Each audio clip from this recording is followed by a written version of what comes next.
So welcome everyone. We'll begin our session tonight, our special meeting, our board retreat agenda, and we'll begin with the flag salute. I pledge allegiance to the flag of the United States of America and to the republic for which it stands, one nation, under God, indivisible, with liberty and justice for all. As I have not heard, but I don't believe there's any emergency additions or modifications. Do I have an I'll approval? move to approve the agenda. Okay. Is there a second? I'll second. All those in favor? Aye. Now, Aye. Kathy, do you need us to call out? No. Okay. Aye. Aye. Aye. Thank you.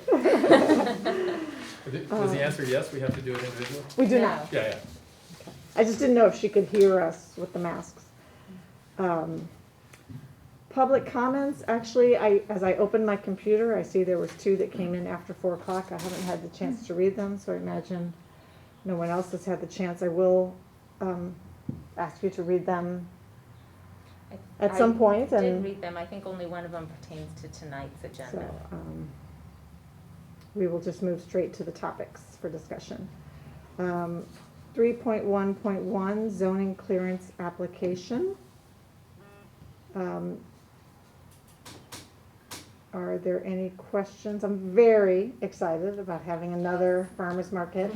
I think about the things I buy in bulk and then I go, oh, they're not really that good by the end of the week. And it's like, oh, I can buy salad on Wednesday too. That would be very Yeah. exciting. Oh, I thought it Thursday.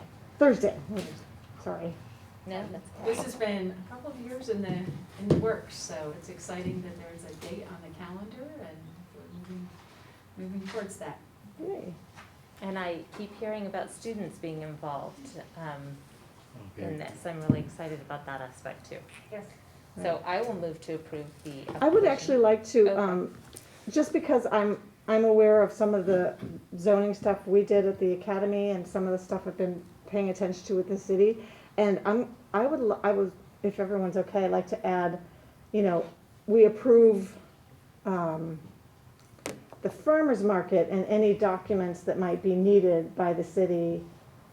Because I'm just concerned that, then after this one, there might be another one, and I don't want to hold up the farmer's market by saying, well, gee, our next meeting isn't for another month, and that sort of thing. So, in case that, would that make sense to just sort of say, we approve this zoning clearance document and any other formal documents that the city might need the superintendent to sign? Yeah, in a similar vein. I mean, obviously, if there's something totally different, then we would want to potentially consider it, but. Yeah, in I think this is probably the most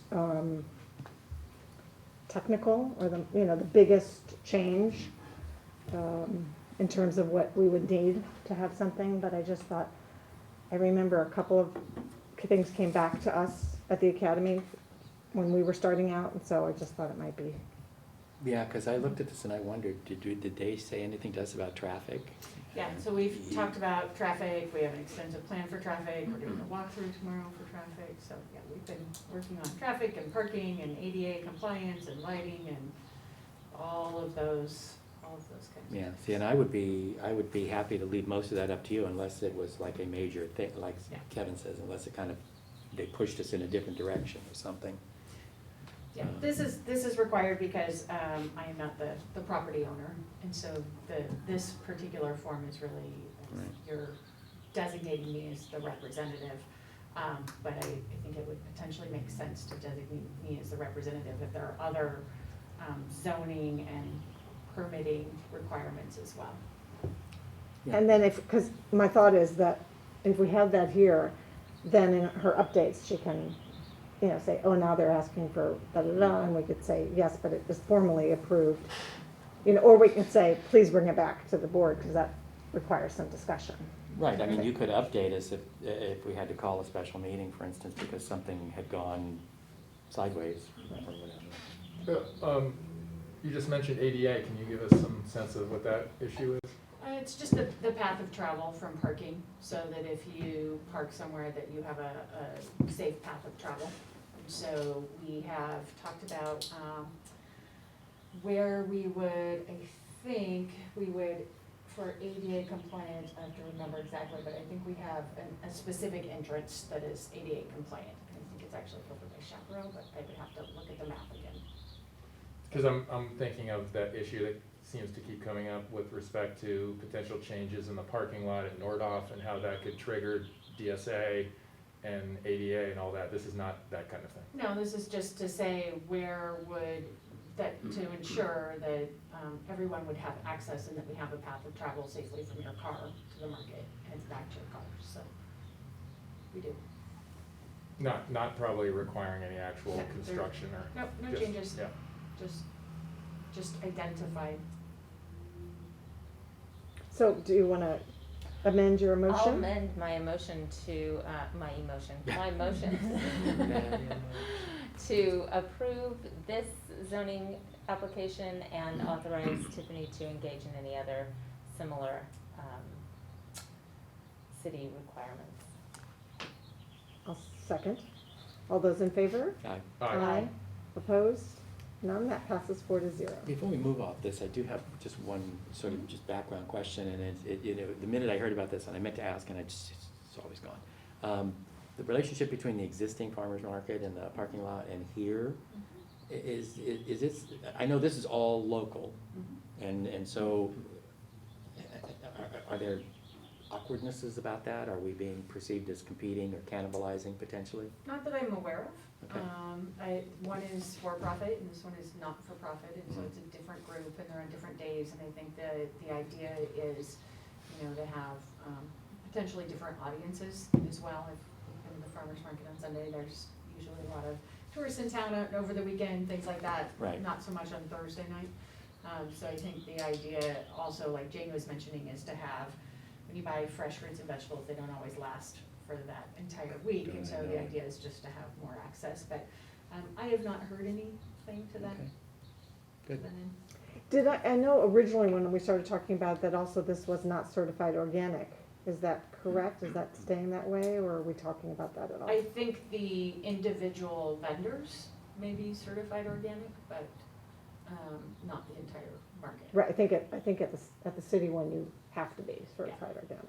So- You don't think so? I don't think so. Oh, okay. I don't think it is that's- very, Oh, and, okay. because, for example, we will have a booth, an Ojai unified booth, where we are selling produce, either in conjunction with Food for Thought, or we have a greenhouse at Summit, or here at Chaparral, we have the greenhouse, and so we'll be selling our own produce, and I don't believe that we've gone through the process of being certified organic.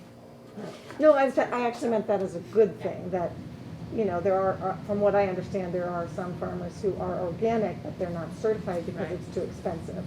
So it would be nice for local farmers maybe have an option that they don't have. But I'm apparently wrong about the Sunday market. Moving on to 3.1, district assessment. Sorry, my glasses. Overall status of the district. So this is really the retreat part. We just had that item because there's a board meeting or a planning commission meeting tomorrow. We wanted this to be able to go to the city. So this is now the official retreat part of the agenda. So I'd like to introduce our guest, Dr. Mark Winger, who has been my coach since I started here, or I guess midway through last year when I started here, who facilitated our retreat last year and is facilitating this retreat for us as well. In the board bylaws, you have an annual assessment of the board, and so this retreat is meant to encompass that annual kind of board assessment and review, and then as well, my follow-up for my mid-year eval, and looking forward to the mid-year eval. Hi, Mark. Hi, I'm happy to be back, join you again. To you. Thank you And- for coming and actually being here. Sure. Well, I was inoculated in February, so I'm brave now. I'll just go. Excited. Well, actually, you're due up for the second round. Yeah, right? probably, probably soon. So, as Tiffany said, I just see this as a facilitated discussion. You're going to be the ones who are hopefully providing the input and discussion. And as Tiffany said, you have that requirement to assess yourself in your board policy. You also, in the protocols that were passed in February of 2020, it says you'll look at those every year. So that's why they're on the agenda, just check in, how are they doing? And then lastly, when you elect a new board member, who I'm sure will be here, you know, the whole chemistry changes. It can be subtle, it can be wild, and I don't know how it's been with a new board member, but you kind of need to reestablish the 5 of you as one board. And so this facilitated discussion hopefully gets you to that, and that comfortable level of expressing concerns you might have. I want to talk about positive things, and where you'd like to work if there's places to work. So it's a really simple thing. Here's what we can do. I was going to give you 6 minutes. It'll be less if you come up with stuff really quickly. And I want to start with now just district-wide, non-governance stuff, just how it's going in the district out there. We'll talk about governance later. 4 things that are going well. So just write them down. When you're done, I'll chart them. I'll start with one person, chart that person's 4 things. And then as we go around, if you have a new one, I'll add it, but if it's like one of the others, I'll just put a check mark next to it. We'll kind of see where consensus is, or if there's any consensus around what's going well. And then we'll talk about things that are in progress that you might not be too sure about where they're going, that you might need more information. And finally, things that still need attention, that are left undone, or still out there to be accomplished. So let's start with things that are going well. So write them down. Let me know when you're done, but I'll put the timer on for like 5 minutes. It's such an interesting year to do that in, right? It's sort of like, well, there's so many things that are going well considering, right? that we're doing that we never would be doing. Yep. So. Good point, but the year is the year. The mid-year report on the board goals is included in this packet. You have the updated version, just so that if you wanted to refer back to your board goals that you established, where we are. Right. And I was thinking about that. I think you did one for your, like a superintendent sort of update. Okay, so 5 minutes for things that are going well. Hey, Rebecca. Sorry, you had to rush, poor thing. Hi, Rebecca. Hello. I'm Mark Winger. Nice to meet you. Huh? I don't know. I just came from the orthopedist to get an MRI. We are writing 4 things that we feel are going well in the district right now. Do you want a piece of paper, or are you just going to use the back? We'll pick you last. Okay, that sounds good.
about a minute left if you need it.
Okay, can we start charting? Yes? Great, Jean, let's start with you. What are your four, and then you can pick the next person, and we'll just go around Okay. that. I think I'm really excited and pleased with the math levered and the raft program at the elementary level. It's our reading and our math, so math is levered, Lever, okay. and raft is our reading program.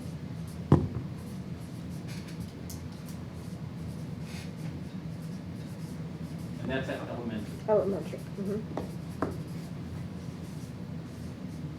Okay, what's another one? Chaparral, our continuing high school or our alternative high school, I think has made some really. 2 Ps or 1 P? Chaparral. 1 P, 2 Rs.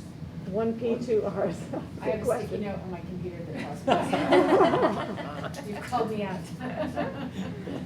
I just feel it's really turned student-centered with the new principal, and I'm really feeling like there's great steps Okay, going there. what's your third one? Our CTE programs at the middle school. CTE, our Got it? career and technical education. That's at the At middle school? both the middle school and high school.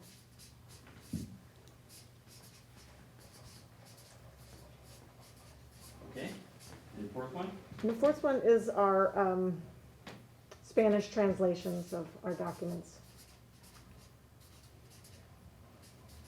I don't know that it's perfect, but it's certainly been, everything I've seen has had a Spanish translation, which I appreciate. So quantity has increased, Yeah. for sure. Okay, so pick one of your colleagues to go next, see if they come with the same. Kevin? All right. In no particular order, we're, I think, looking at issues of equity like we have never done that before. I'm not sure we have all the answers, but I think the questions and the consistency of the task in our, as a sort of front of mind thing is a good thing. Technology, I think we're doing a good job of technology across the board. Huge steps were made, obviously a lot of them, out of necessity, but lots of internet available to kids, et cetera. A broad, I'll go the broad one last. Measure J and Measure K, I think are going very well. Measure K, of course, really a reflection of the last thing, which is that I think in this community of Ojai, there's a current recognition of the importance of public education that I don't think has really existed before, not to the extent there is now. Well, that's pretty good. That's big. Yeah. Okay, so, I'm sorry, did you say recognition of the value of system change? Either way, value, importance, I think it's the same. That's related to Measure J, that's not your fourth. No, that's my fourth. Oh, it is? Yeah. Oh. Are you trying to make me do 5? No, he's following and I'm not. Oh, he's trying to get a little more. That's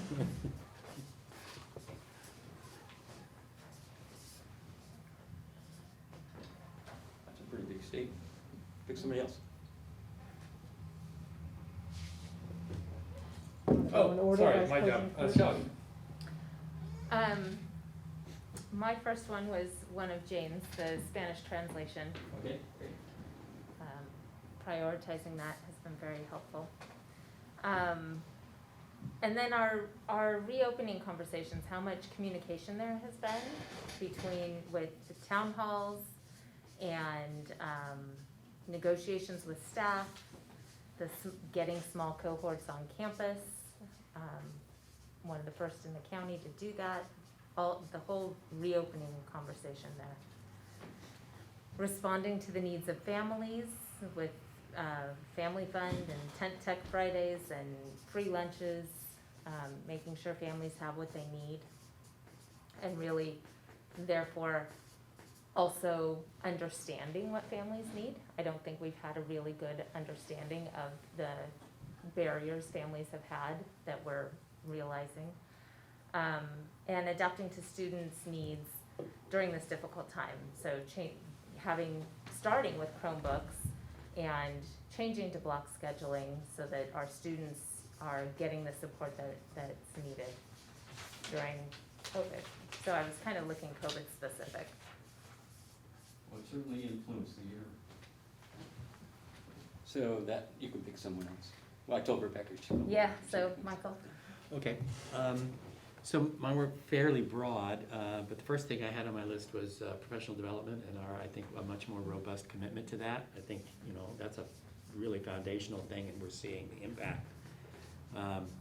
Secondly, innovation generally, both in the classroom, in programs, in technology, in all kinds of things. We've been doing a lot of new things and I think it's helping. I think it's, kind of shaking off the little bit of a staid reputation that we had, and we're looking a little bit more current, a little bit more, not bleeding edge, but at least we're, getting closer. So I think that makes a huge difference.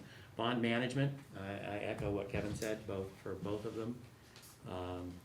Not only for being open to flexible ways of approaching the bond construction, saving us a lot of money as a result, but the communications with the community, and the support that, I totally agree with Kevin. I think the support for K came from J. It came from handling it correctly and keeping people involved.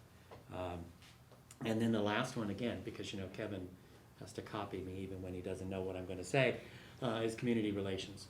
I think we've done a hugely good job of building relations with the community and being open and soliciting as opposed to just saying, we're here. So. That kind of covers both these, the recognition of value and the whole reopening communication as well. Yep. So, okay, Rebecca, you up to speak? Yep. So the first one I had was the low D and F rate. Hello, D and F rate. tell me what that is. Like students getting D's and F's, Oh, like D's and lower F's. amounts. I thought there was a D, I thought there was an M in the middle there. No. And then also the bond work.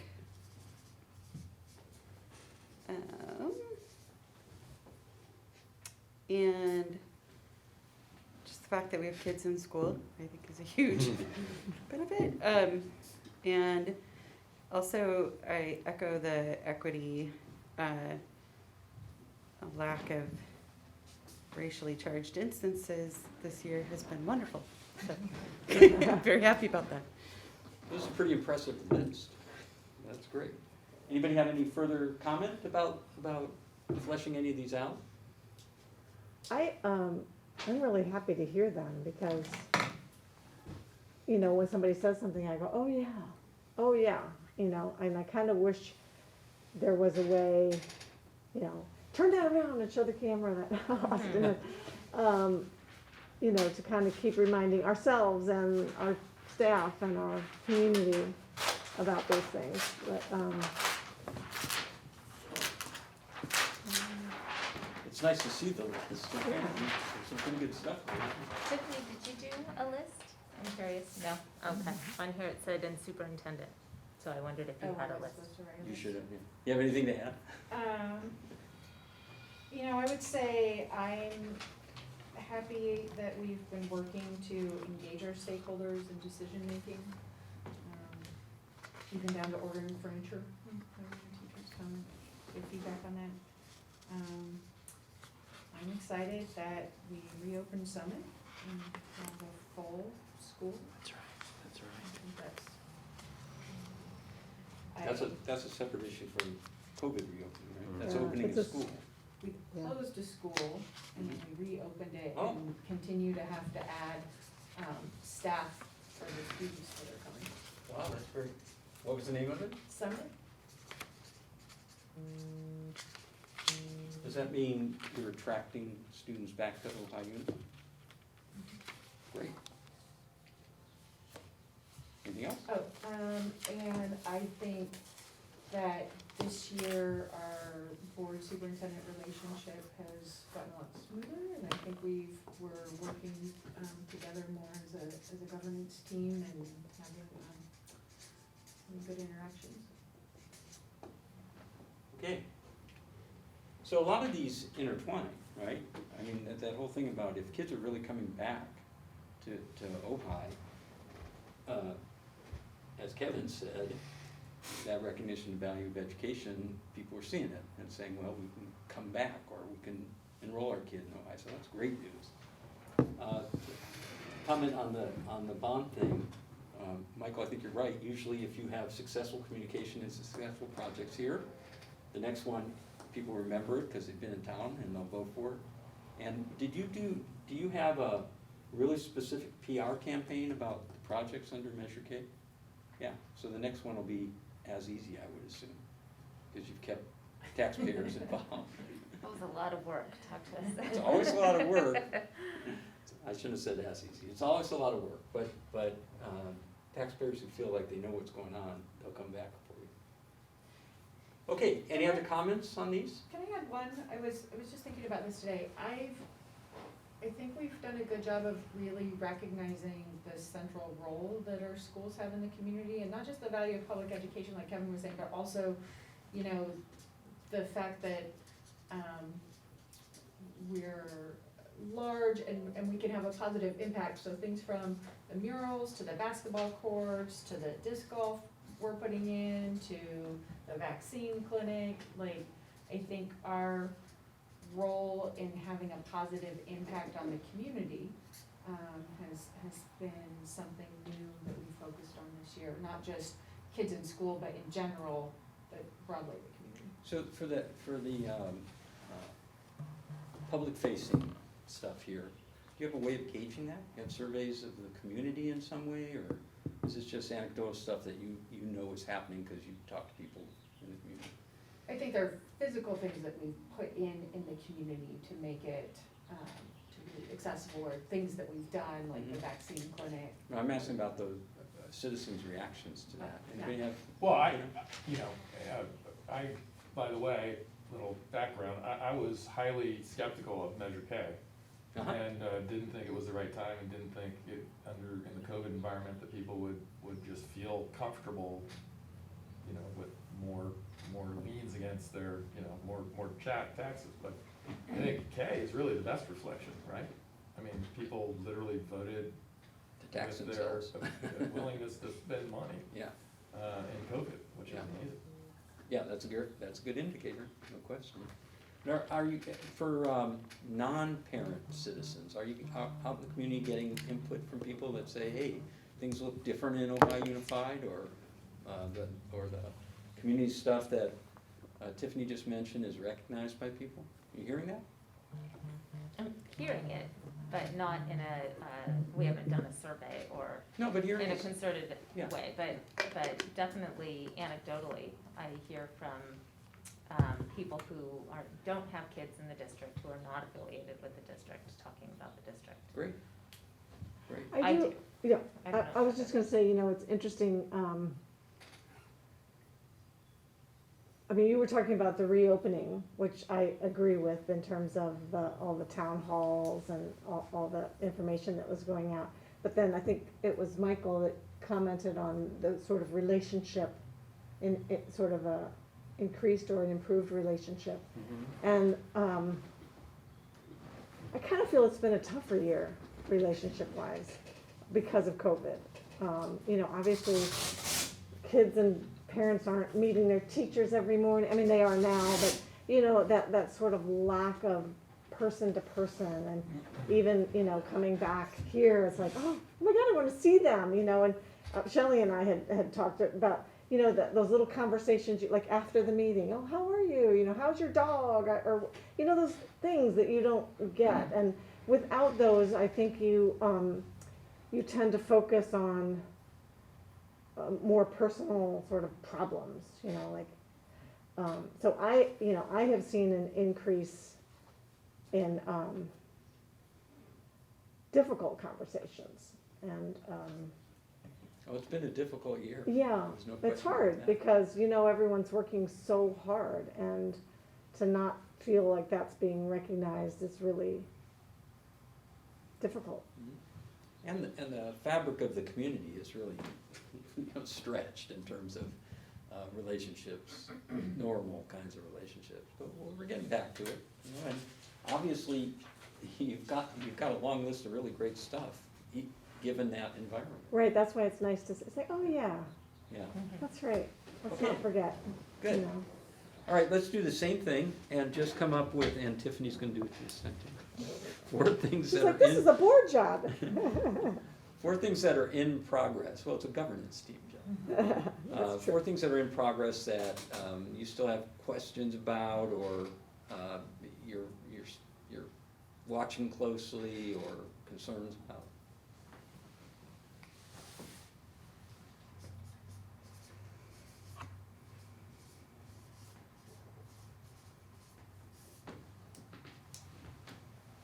I'm sorry, did you say 4 items again? Yeah, 4 again. Okay.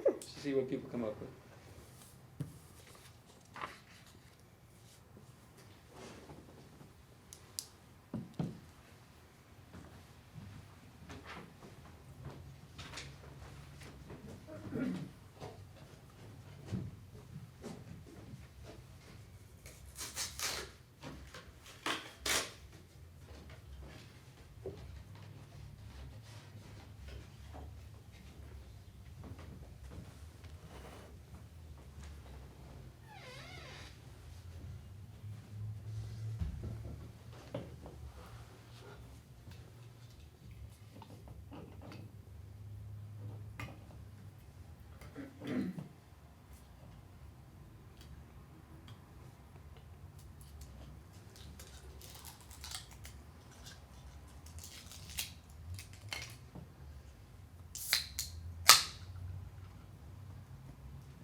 Everybody done?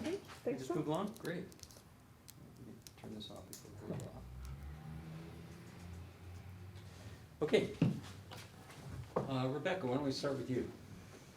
Things that you know are in progress, still need to know about. I'm not 100% sure this is in progress, but it's something I brought up and I was wondering if it is.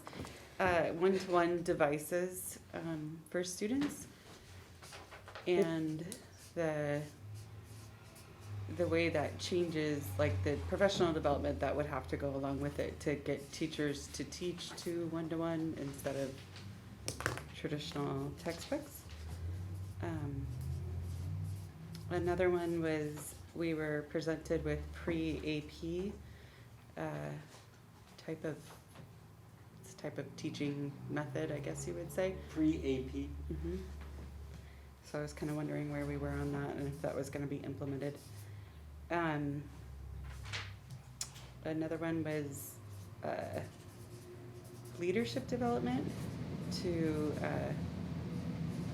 bring our APs or aspiring teachers into some sort of like leadership academy type thing.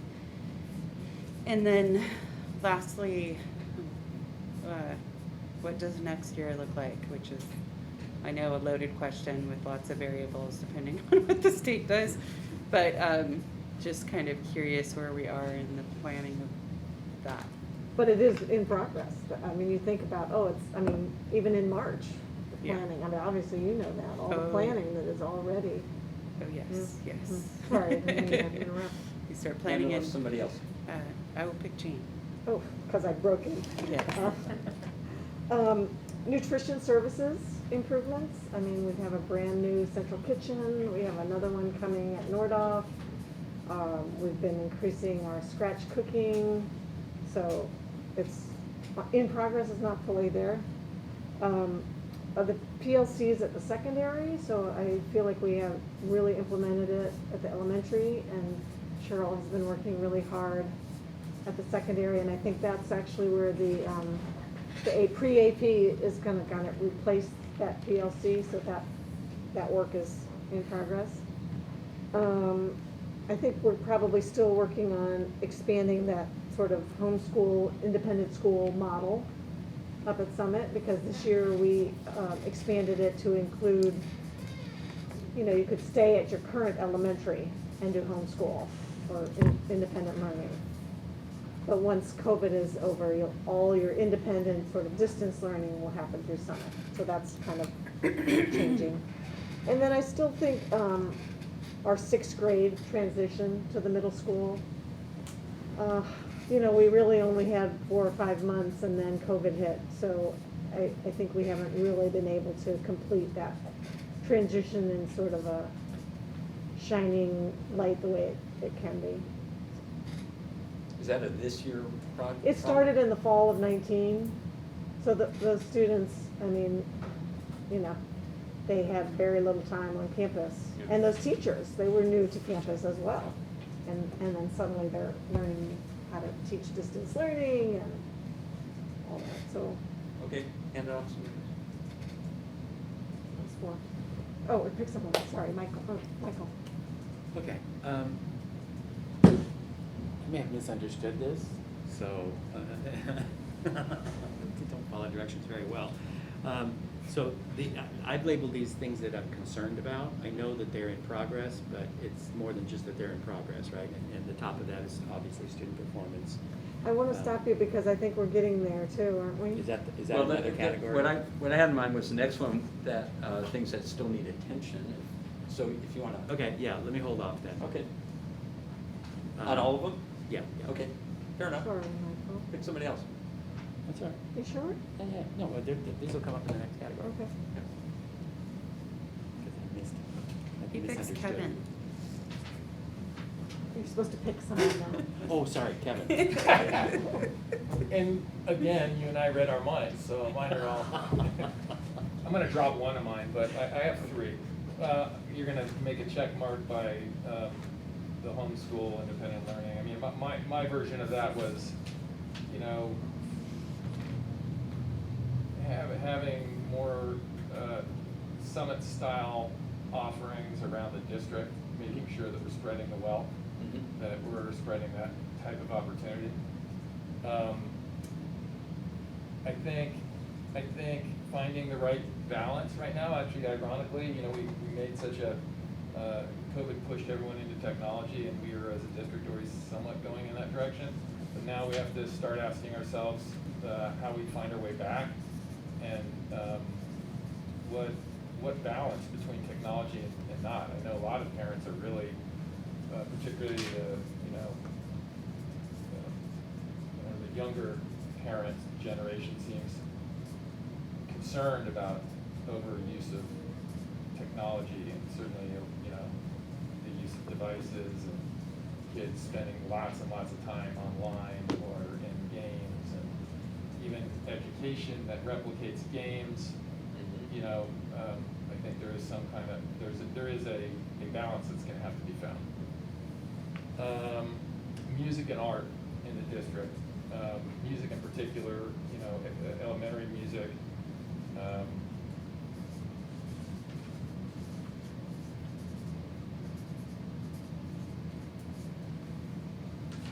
That's it. Okay. Shelley? I'll choose. Oh, can I choose her anyway?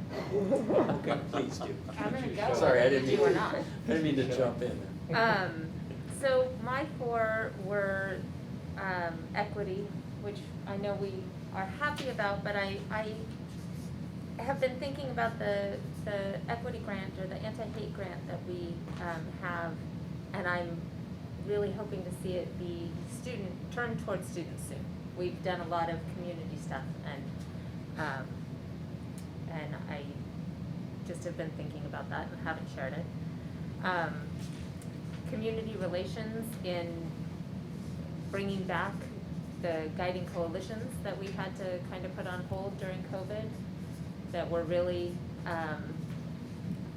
great ways for the community to interact with the district.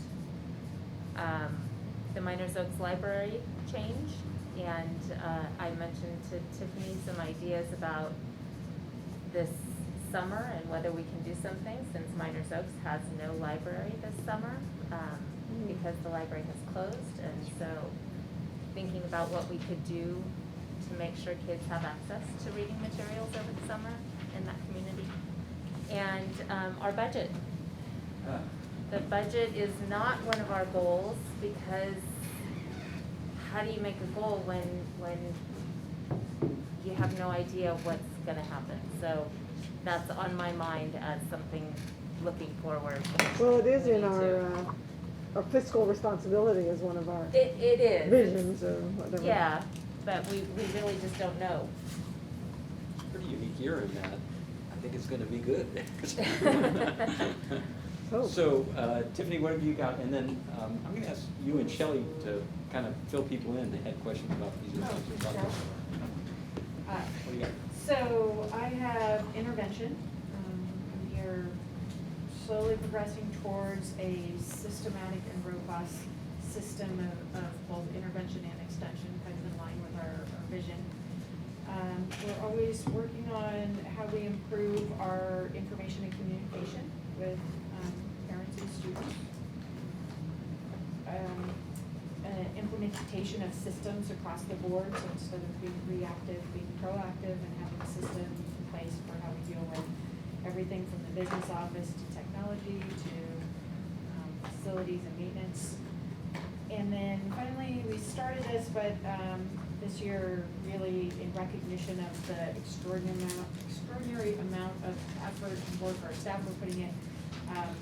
I'm looking forward to revisiting our teacher input and leadership opportunities across the board. So from curriculum council to principals councils to really ways in which teachers can provide input into the future. We actually started that process and discussion in negotiations, which would be another thing. We kind of didn't finish negotiations this year, so I'm looking forward to revisiting our contracts with both unions and working on some details. Okay, so there were some questions. I mean, I can tell you, maybe we could go through all of them, I don't know. It sounds like it's an opportunity to provide some information about where you're thinking, where Cheryl's thinking about where these issues are. One-to-one devices, we are moving towards that. We had and I think maybe this happened before you came on board, Rebecca, but we had a 4-year plan in which we were saying that, you know, so for example, we started with devices in 4, 6, 7, and 8th grade last year. We were able to add 5th grade with COVID, and so those kids are now, they're in 9th grade, they keep their devices in 10th grade, so we have kind of a plan where students keep their devices. And so I think at the end of, or the beginning of next year, we'll have 4 through 11th grade will be one-to-one. And then 3rd grade and below will always have carts, and we're not giving them one-to-one devices. They'll have access in the classroom, but not devices that they bring back and forth to school. And then we have some ideas about how next year we might be able to utilize funding for additional PD days, potentially for teachers. So, questions for Becca? That gives you what you wanted, or? Yeah, I'm a little more curious, like, because there's so much that can be done with COVID money. Like, did that like influence or change the plan at all to accelerate? Yeah, we added devices. In fact, I think our 12th graders will have access to a device if they want one. We just didn't buy them a brand new device. So as we this year return some of the loaners that we have, our 12th graders, if they want any device, they'll have access to one. Gotcha. So then we would be essentially where we need to be. Yeah. And I would say too, Kevin, like, I understand your point, like, your point almost felt opposite my point about the balance with technology. My worry is always when kids have access in the classroom and then they don't have access at home. It goes back to the equity issue of just making sure that they all have the same advantages when they leave us at the end of the day, you know?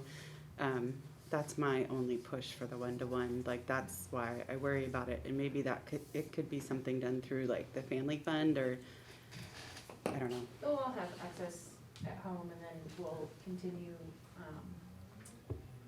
internet access if we need it. But, I mean- sorry, but on that point, I kind of take for granted, I know we worked through over various months, you know, some growing pains, so to speak, with Zoom, but, you know, we are obviously at certain points exclusively on Zoom. Every child, I assume, had some ability to be online, so I think that's what I was talking about as a positive, is that COVID had sort of forced us to literally make assurances that under normal circumstances would have been more subtle, you know?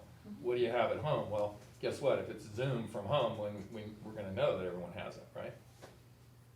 Well, but some kids are doing it on phones, some kids are doing it on, I mean, there's no consistency necessarily in what they're using at home as a tool I to think get on Zoom. Our kids have all had access to a device. So if they needed a device, we got them a device this year. But we didn't force them to take a device. In our one-to-one model, this is your Chromebook, you have it for 5 years. You take it and you bring it back. It's our device, it has our filter, it has our Go Guardian on it. Right. In COVID, we didn't make you take our device because you might have had one at home. And so there's a little bit, philosophically, there's two different things there. One of the things that is, you know, one of the reasons we have one-to-one devices, even if you have access to one at home, is because all of those back-end supports that we have in terms of filtering, and Go Guardian allows a teacher to see what you're doing on your computer at any given time. If you have your own computer at home, we can't do that. So we're moving towards everyone having our device next year when they come back in, you know, those grade levels that I was just talking about. I want to pause and ask the board a question. So tentatively, we had said this goes till 7. I know Kevin has a family commitment later. I'm wondering if you want to continue with this hearing about the in progress, or take a picture of that in progress and ask questions at another, like, sort of future agenda, so that we can get through the handbook tonight. Is there a Yeah, feeling? really I good think that's question, because obviously the discussion could go on, and you have another one that what's still needed. Yeah, so really good question. Is it okay to kind of we'll come, take a picture of that or take your notes and say, I wanna ask about that at a future agenda.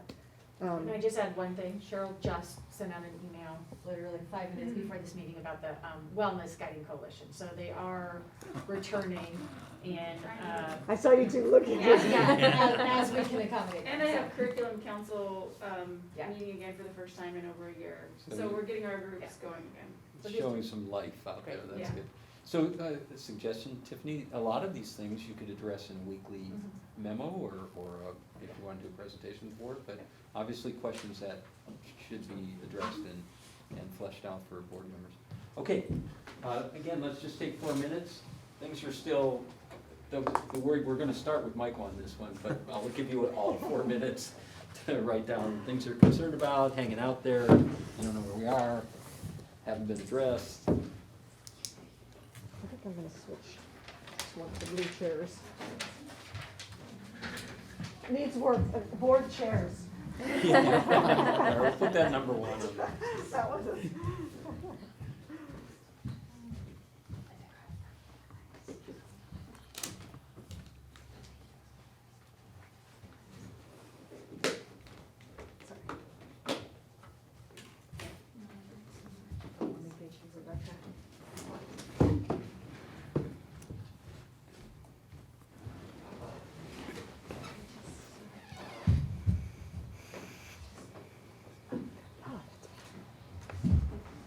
I have something to lean back on.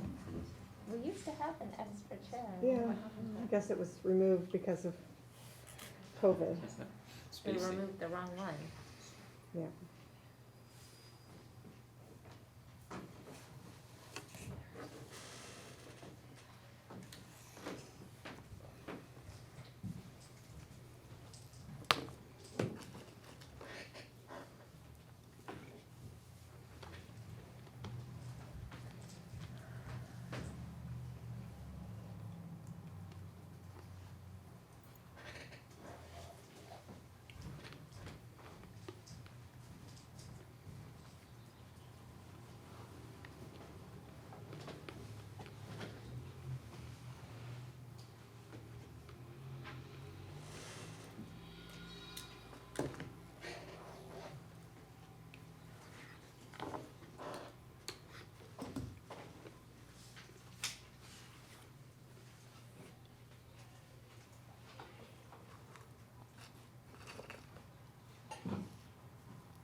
Ready? Okay. Go ahead, Mike. Okay. Okay, so I don't wanna create the impression that I don't think that these are being handled, but these are the very broad areas that still give me a little bit of concern at night, right? And obviously the top one is recovering student performance after this year of what it is, right? Second thing is staff turnover, stability. Seen a lot of changes, some for the, I don't necessarily think the changes were bad, but change can be difficult to absorb. And often a leader needs to be in place for a while to make changes and see them through. And so a little bit of stability, I think, I don't know, it's a challenge for us just generally, right? So I'm not unaware of that. The other thing is I feel like there's probably still more gains to be had in fiscal ops and sort of, it's been challenged for a really long time. So there was a lot of work to do there, and I feel like there's probably still more. And I'm sorry, what area? Fiscal operations. And then last thing, and this is mostly in the context of the development project, is the city relationships. There just seem to be some odd vibes, I guess. Say that again? City relationship. Community, I think we've made great strides. City still feels a little not there. And I look at kind of the communications around Maricopa and the Nordhoff driveway and some other things. It's just, we still haven't mastered that yet, and I'm not quite sure if we can, because our interests are not always 100% aligned. But it's just a thing out there. I'm not sure it's doable, but, maybe the nature of the beast. Mark, you're the same at me, so fiscal, F-I-S-C-A-L, fiscal. It's hard with the Oh, mask. fiscal, I'm sorry, yeah, I'm not enunciating. No, with the mask and then you're writing and you're thinking at the same time, yeah. No, actually, I thought it was physical, meaning buildings and Oh, okay. fiscal, yeah. Definitely, I've been talking to Tiffany about that. I thought you meant the power plant That's right, that we yes, operate. that's right. The treadmill needs replacing. Jane?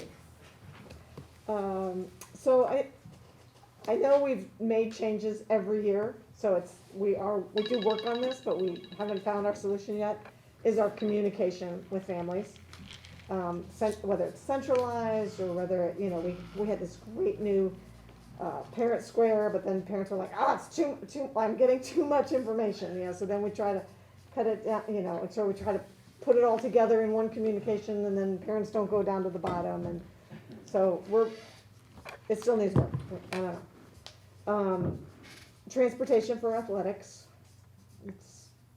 it's difficult, we're way far away from a lot of places, and we got a lot of wonderful teams, and anyway, still gotta work on it. Student Advisory Council, or SAC, we're changing it every year a little bit, but I still think it's not quite what we need. I don't know what we need, but anyway, needs work. And then, along with the relationship with the city, our relationship with the local newspaper. No offense, Austin, but they seem to be attacking us a lot lately and printing a lot of negative letters, and I wonder, are there positive letters out there, or are we not hearing those, or, I don't know, so I'd like to work on that. We need to send him this list. In fairness to Austin, I just told him as I walked in, he wrote a really nice article about our mock trial team, and I thanked him for that. Yeah. And I'm not picking on him, I just, as generally the paper is not happy with what we're doing, and I'd like to work on that. Okay, can you pick somebody else? Shelley? My first one is the one that you guys have heard me say all the time, is ethnic studies at the high school. And our NHS offerings in general, looking at our overall offerings at Nordhoff. Including our CTE classes, I think we're doing a great job, but I think that we can improve and make those more robust. I'd like to see that happen. We had talked about, before COVID, we had this plan to pilot Spanish at the elementary, and I would love to see us make progress on that. And again, as Michael said, this isn't suggesting that we're not doing this, it's just really where my focus is on student learning, mental health, trauma-informed responses as kids are back on campus. So learning loss mitigation and meeting kids where they are right now. So social emotional learning. Okay. So who did, was it Rebecca? So I have the same concern with our fiscal. I think I had brought up before the possibility of getting a CBO or something along those lines. I would love to see us devote some of the money to the money because I think we need more. I think it's unfair, the amount that we put on our superintendent. The other ones, let's see. I would really, and I know, we always say, Ojai's really small and we can't afford it, but I feel like we need to do a salary study where there's such this pool of teachers are shrinking day by day, same with administrators, and we're so far behind. where other people in the county are. On both sides of the house or just it's just certificated? Both. Both, really. Everywhere, Yeah, I think, you know, we just are really low on that. I'm also a little worried about our superintendent's contract, which I would like to address at some point. And then lastly, like, I'm pretty new to the district, so I don't always know when things are happening. So I would love to see more communication for, like, invitations of happenings going on. Like, I don't think I've been to any school sites since I've gotten this job or been invited, so I feel very, Nobody's been any. okay, that makes me feel better. Because in our, But, in MOU, we have restrictions on visitors on campus, so. Gotcha. Yeah, just Okay. more the events. But in general, that Communications. is something that, and Kathy, we started it and we kind of fell off. We were gonna kind of, I think the problem was we left it to the principals and then it, sort of a calendar, so we would know, oh, they're doing, That would a be concert, great. you know, Yeah. oh, there's a dance thing, or, oh, Yeah, you're doing the first grader have their play tonight, and, I mean, obviously, we haven't been doing those things for. right, but they A will year, start but- again soon, Yeah, we've hopefully. restructured our website so that there's like events and calendar, and we try and actually put things on there as they're starting to come back, so, for sure. Okay, so, you know, you're in the springtime, meaning you're moving towards setting goals for next year. You're moving towards superintendent's evaluation, final evaluation. And what I see here is a lot of things that you might wanna set goals for next year. Some really serious things in here that need attention, either board level goals or goals for Tiffany to report back regularly that things are happening. I think that's a pretty good list of your concerns. Congratulations on this list, it's really impressive stuff. And this one, Tiffany or Cheryl will get back to you with information kind of stuff as needed, or you can ask for presentations for, okay? Mark, can I add my 4 to that? Oh, I'm sorry, lift you off again, yeah, of course. So I have on my list something that I think we need to address is just a structural reorganization. In a few different departments with a few different issues, that ties in some of the things we were talking about. At the district level? Mm-hmm. District office property, it's in progress, but, I So am. Tiffany, we all ignored that one? I'm saying it's hard, because there's, constantly, you know, for years, it's like, well, we're not gonna do that because we don't know what's gonna happen, and it's hard to not make improvements and to have You're student programs absolutely suffering. right, I'm glad you brought it up. Yeah, you know, Chaparral needs this and needs that, and it's like, Mhm. well, you know, but we're not gonna put in $500,000 if we're gonna move, but then, you know, they don't have it, so, that equity issue. Data collection, we, you know, have not had the ability really to collect a lot of data. We, last year had started a student survey around questions related to our new, vision, which is not new anymore, but we did one survey and we got a lot out of that, but we wanted to do like pre-post several times a year. We wanna look at our growth from all of these new programs that we have, and we just don't have access to a lot of data this year. And then finally, I would like to write more grants. We've done a few, but, it's something that I think we have a lot of room to grow and some capacity to grow, if we can free up resources to both write the grants and then to implement them and then to report on them. Okay, so like I said, you just added some goals for yourself. Yes. Congratulations. In case you're not doing You enough. spoke up. The next section is all about the protocols themselves. So you adopted these protocols in 2020, you had a change in the board. I hope you all looked through them. I looked through them, I looked through them and I saw very standard protocols. You can find these in every district in the state.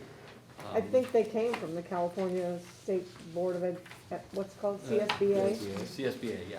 They look familiar. But everybody tweaks them a little bit, and this is your opportunity to tweak them to fit if you think there's any issues with them. The items that are written here that I sent notes on were length of meetings, agenda structure, whether monthly meetings are adequate for you, are you feeling any stress about that? And then, Is this page, I'm sorry, page 25? Yeah. Okay. got it? Rebecca, did you get one of those red folders, No. like when you first joined the board? Okay. Yeah, so I don't know what that is. that- Those should go in your, in your red So folder. do we add Don't know if you got onboarding them. onto our list of improvements is onboarding? onboarding. Please. And then actually- Tiffany shared with me a question she had about purposes, structure, staff presentations. Say that And- again, I'm sorry, Mark. Staff presentations, the purpose when they come to you, and structure of that, how's that going? And then response to public comments and inquiries, just how board members handle those kind of things. So let's just launch into it. What do you think of the protocols a year later? A year and 2 months later, 3 months later?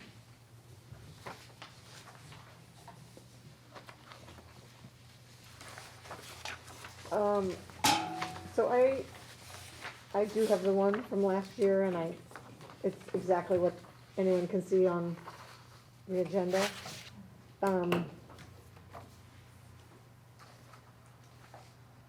Well, it's page 12 of the old one, I don't know what it is on this. Yeah, the heading. Action items, that's one of the things Mark just mentioned. So it's on page On the bottom of 28 of 27. 29? 27. That's in- yeah. Yeah, you Oh. Wait, is that it? I'm sorry, it was the one before that. Philosophy regarding questions after the report, it's number 6. Generally, briefing materials will be provided to the board, preferably 72 hours, but not less than 24 hours in advance, in order to give the board members adequate time to review the material and the opportunity to send questions to the superintendent that his or her responses can be incorporated. I think this is what you were just talking about. What are these items? Are they, and I think the board has had discussions about this before. Action items versus presentations, and what our feelings are about that. I think Rebecca, you mentioned that in Ventura, it's all items, or in terms of sort of having stuff included in, let's say, the agenda that goes public. How, The exhibits themselves, when the agenda item right, is? like the attachments. Yes.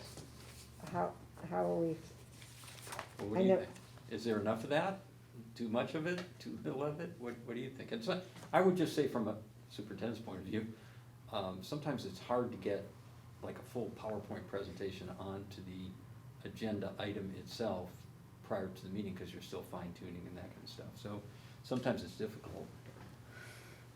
Well, I think as a board, we've spoken though, that we really want to try and give the community the information that might give rise to their having ideas and, opinions, things they want to share. I mean, obviously, if we are saying there will be a discussion about what will happen next year, and there's nothing there, then the person who might otherwise have a comment is not gonna have any idea until the meeting. So, I mean, I think that's an ongoing issue, certainly is for me. We touched on that last time I was here. I remember that discussion. Yeah.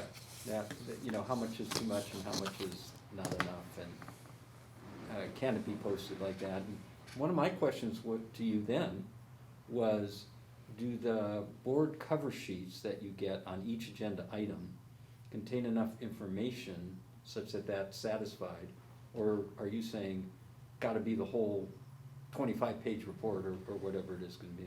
I'm not, I don't have a doctrine, about it. I mean, I think I'm just being practical. I mean, I think all of us recognize right now, as a board, I think that we have had a number of meetings where there have been significant issues that the backup material just wasn't ready at all. So it wasn't like there was a, executive summary. It was literally like, it's just not there until the meeting, so. Okay.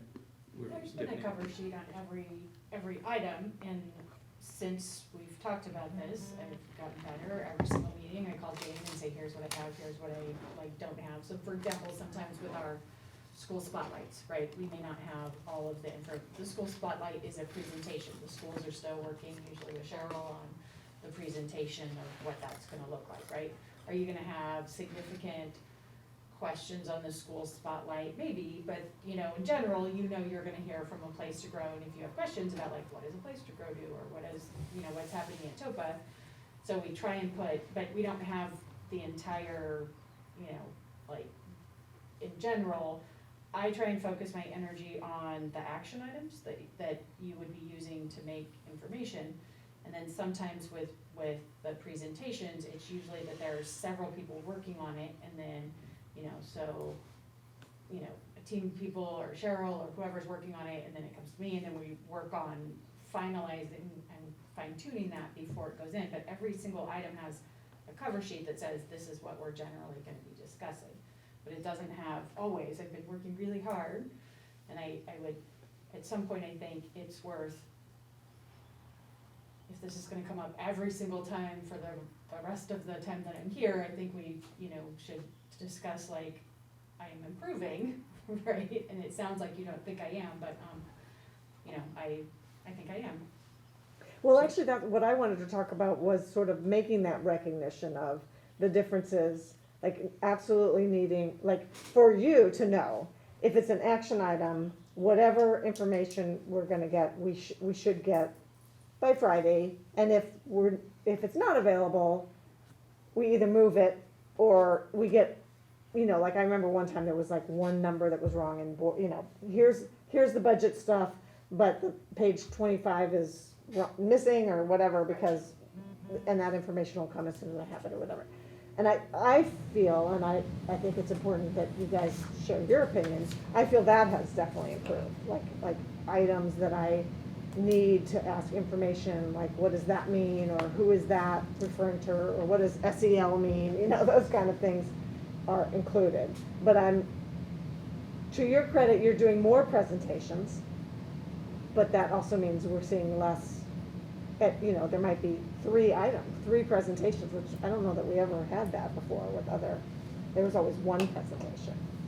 So that's also why our meetings are longer, right?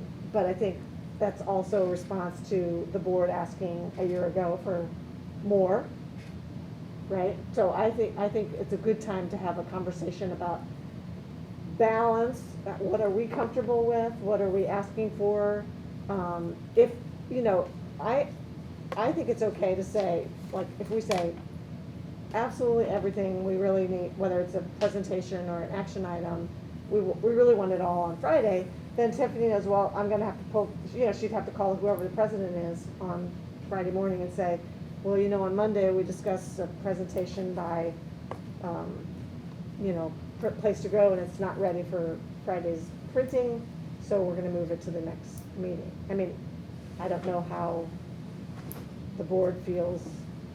For me, as the president, and I'm sure, I guess, Shelley, you did too, and maybe this is something you guys haven't had with Tiffany as president, is, you know, some, like, I'm trying to think, I have something. So like state testing, right? So we have state testing on this agenda. We have some materials on state testing, an overview, but literally every day there's new information coming out about what we're gonna do with state testing. Well, and So- Tiffany told me on Friday that Cheryl had a meeting on Monday and Tuesday at the county level about state testing. So I said, Right. fine, that's fine, it's a presentation, we'll get that information. But that's a single person making that decision, and that it feels weird. Jane, I think you just framed it up just right. When there's action items, you need backup, you need you need the contract, you need whatever it is that you're taking action on, no question about that.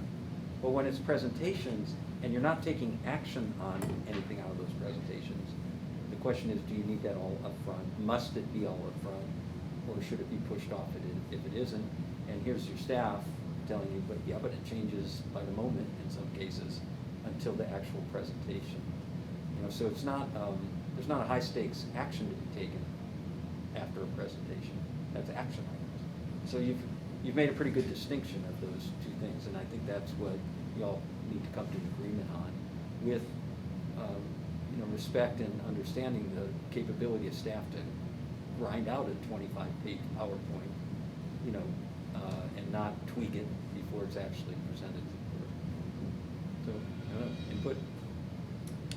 Or even if, like, I could see with the action items having all the backup material, but like, our meetings are generally on Wednesday, right? I feel like they're all over the place since I started, but supposedly they're on Wednesday. So I think allowing staff to have the weekend, because I know they're working on the weekend over presentations, because that's something you have to kind of do in concentrated quiet times, not when you're in an office where 30,000 people are pounding on your door. So what if we said that we would post by Monday for action items, and then for presentations, we wouldn't have those same. Oh, I think the other way, action items would be by Friday. and No, I'm saying by presentation. Monday, to give the weekend to the staff But the before the weekend is board the only meeting. time I have. Action items are always on Friday, like that's what we've been focusing on, is they always go in the agenda or we pull them, right? We, I think, pulled And I a couple think of things it needs to this stay that way. week. And it's pretty usual that board members get to that over Yeah. the weekend. So if there's a lot of action items to read through, fair to them to say, no, that's got to be done Friday. But presentations, maybe just 24 hours? I mean, what are we feeling if it's possible? If you're highlighting some projects that the schools are doing, that kind of stuff, I don't need to see that like far in advance, and there's some of those kinds of things that aren't necessarily going to generate tons of questions in my mind. It's just when it's more substantive, then it's like, it's just without even a summary on the agenda page, right? If the backup can't be there, then, maybe, the executive summary, or what is it that we're gonna be discussing? What are the questions that are gonna come up? Cause I'm not real good at coming up with it on the fly when I see it at the meeting, right? And it does tend to make the meetings long. I know we're having the same trouble at work, trying to get out before midnight, because there's so much to talk about. And so, I don't know, it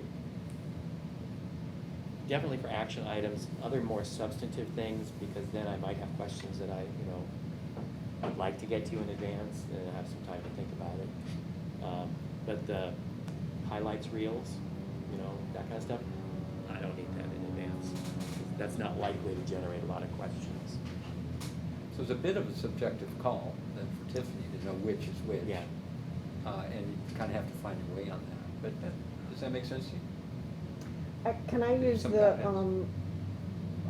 testing as an example?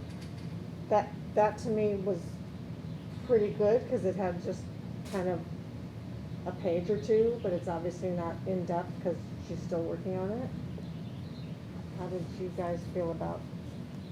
It gave me enough to ask a lot of questions up front, so that you know what my questions are coming into the meeting, so you can be ready to answer those. So that was helpful. For this meeting, we don't have anything on the survey. Tomorrow's meeting. Tomorrow's meeting. So I don't know what questions will be coming from that. And I think for me, the issue is some of those kinds of subjective agenda items are the ones that the community gets very concerned about and make assumptions about what it is. And so we get this fiery response from the community because they don't really know what the granular is. And so it's I feel like it's a very subjective and sometimes not consistent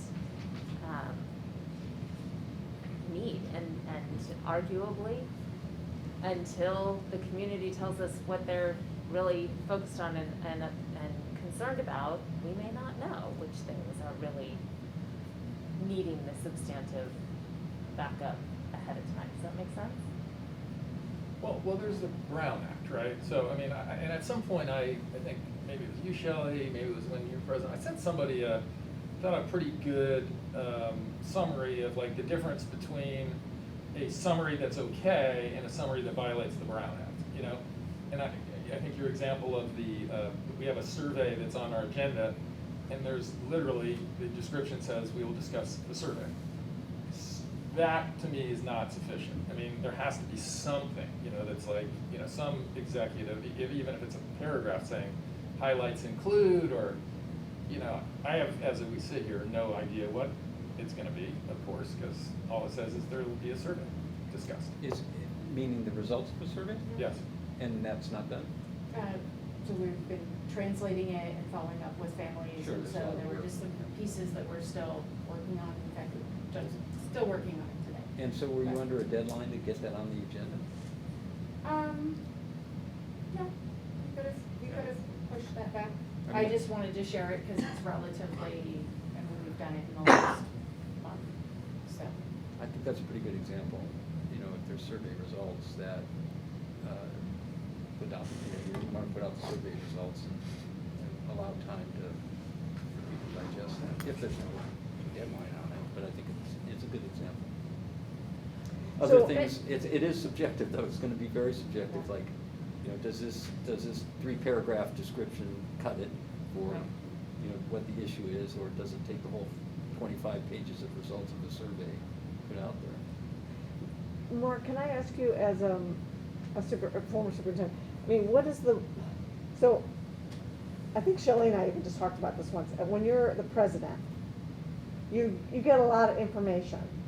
And so the what was it called, the agenda prep meeting is the president and one other board member. And she'll have all this, you know, these things.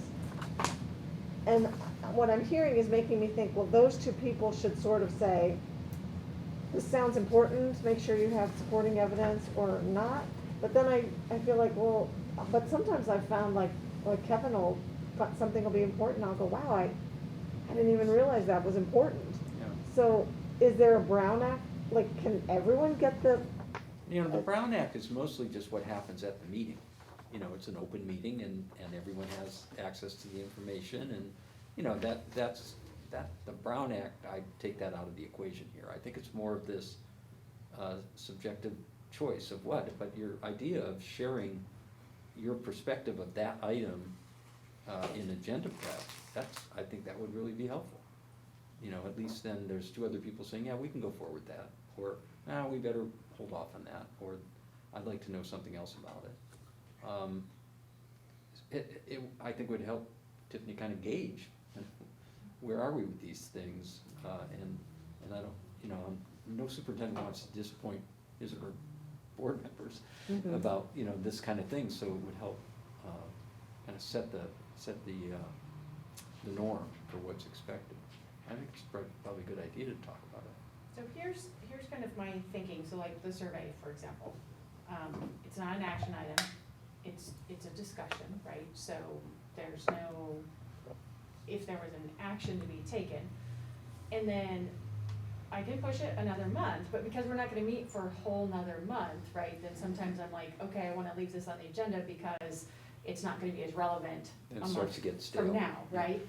And then I will just be honest, there are some times where I cannot work any more hours, right? If you see me here on Thursday night, my car is always here at 8:00 at night, right? Because I'm always, like, so I understand what you're saying. I also think until we have more capacity to help spread this work around, there's Yes. there are some things where, or you're right, we don't need to have presentations. I mean, I've been trying to react to your desire for more information, desire to know what's going on, so bringing the school spotlights, bringing the nutrition services, bringing, you know, I wanna have a tech update, those kinds of things.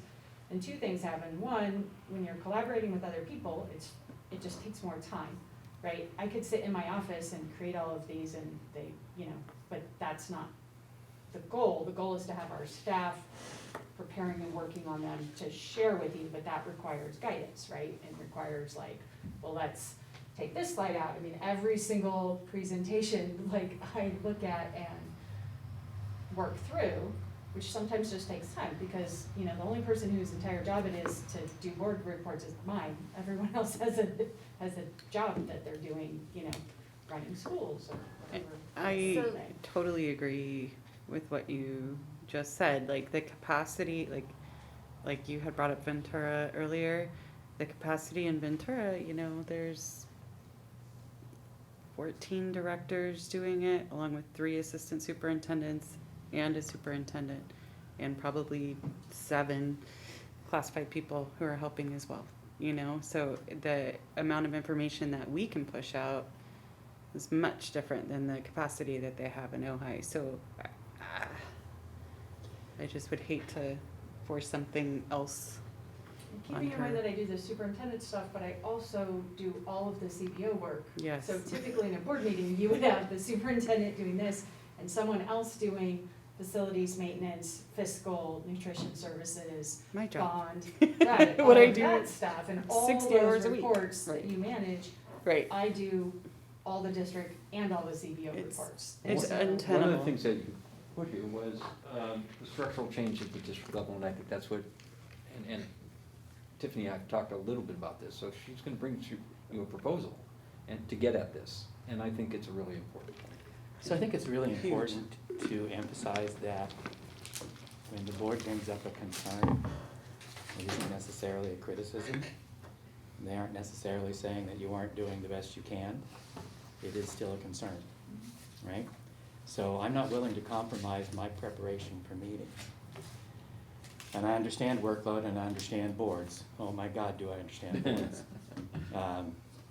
But that suggests then, we're doing our business process analysis stuff at work for the exact same issues of capacity and bandwidth and not enough of either. Much as I love the recognitions, maybe every month is too frequent if it's stealing time away from other stuff, right? And so I think it's really important that you understand, no one I think is here trying to denigrate the progress that we've made, but when progress is still needed, we just have to think and be creative about it, right? In a zero-sum game, if you're gonna bring it up here, something's gotta give here. So I rely on my people to tell me if they're gonna give me what I want, what are they gonna take away in return, right? And so sometimes I think that's the conversation that we need to have, right? Not you working more hours, but more focused, right? More targeted to what is our relative priorities. Or letting some stuff go. Or letting it go, Yes. right? Sometimes you just say, can we do it at all? Yeah, really valid point. So one of the questions that I've had is how, what the board can do to help you in your tasks. And I have wondered if it's more work to do every other month meetings, or if that would be beneficial. And then things aren't as, Every We're other not- I mean, month? twice a month. I'm sorry, You don't- twice a month, what did I say? Every other- Yeah, could we every just other do it month? Every other month. So that's lower workload. This is a little much. No, I meant more frequently so that they were shorter, so that things don't get stale. We're only pushing anything off for 2 weeks. I don't know if that makes more work. Well, we've met twice a month for the last year and a half. Pretty- Good Like, I think last year we had, I don't We have remember, had a like lot. Why five don't- Yeah. Why board don't you meetings. just formalize that then?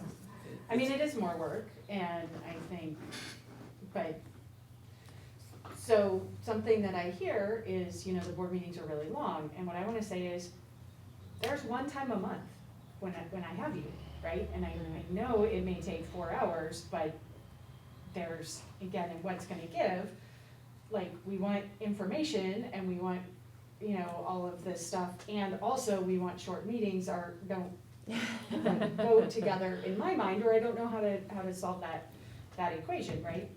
So, you know, if you want less stuff, like that's part of the goal of this, right? Is if you don't want recognitions, that's, you know, then take the recognitions off. Or if we don't want reports, then, you know, it's So I guess I want to,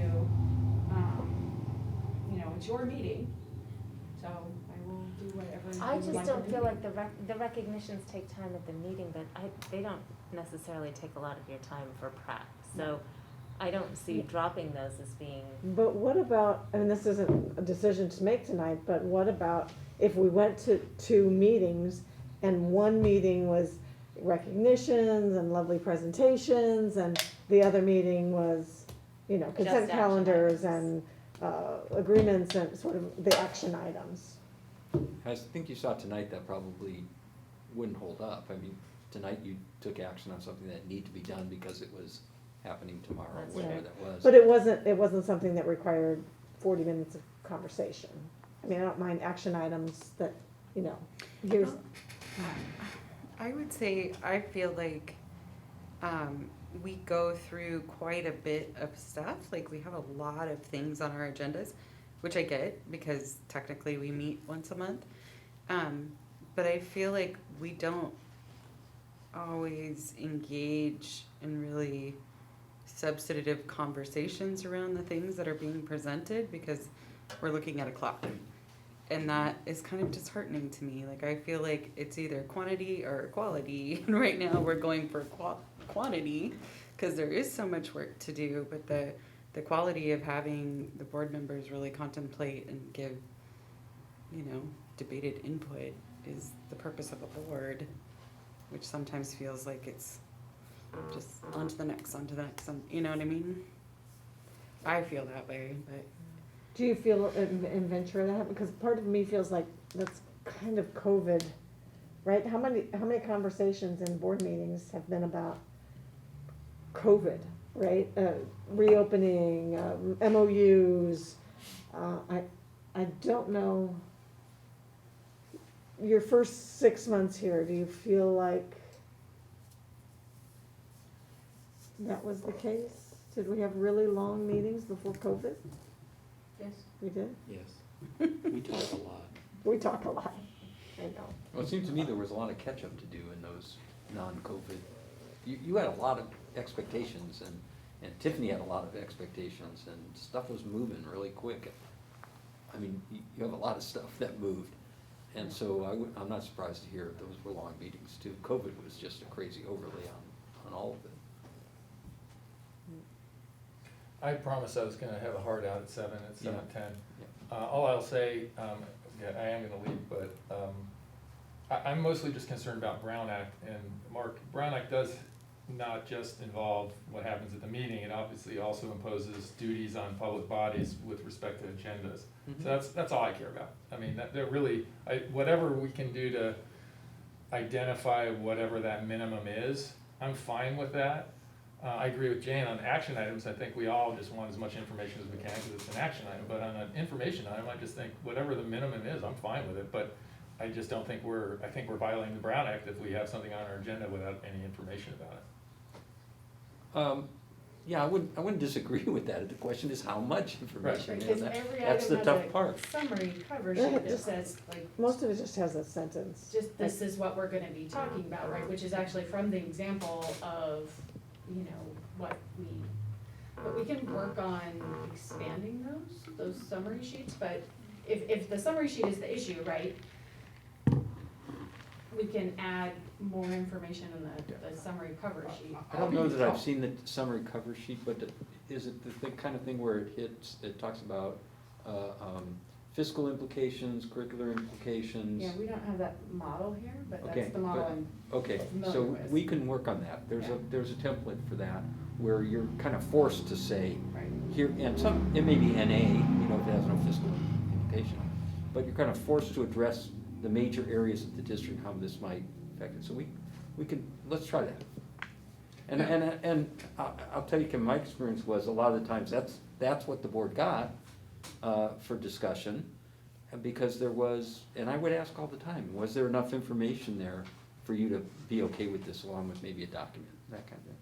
Yeah, try again, and I'll send it to everybody, or I'll send it to Tiffany, she can send it around. I found a thing I thought was a pretty good, of course, all this is in some respect subjective, right? Because it's not a mathematical equation, but there was a pretty good summary of like, this is not enough, but this is. I'd you like know? to see that, yeah. And, yeah, Yeah, I would too. I'll I send have it. it. Well, and actually, interesting enough, we have 4 presentations. Thank you, Goodbye, guys. Kevin, thank Nice you. to see you, Ken. We have 4 presentations and 3 of them do have supporting, right? So it's interesting that this would come up. So the only one is the Spanish language preferred family survey. It says, the district recently conducted a needs assessment for Spanish language preferred families. Dr. Morse will discuss the survey results. And if you click on the attachment, it pretty much says the same thing. The district recently, yeah, Dr. Morse will, so it's, right, so maybe, It does tell you what the item is about. That's the bare minimum.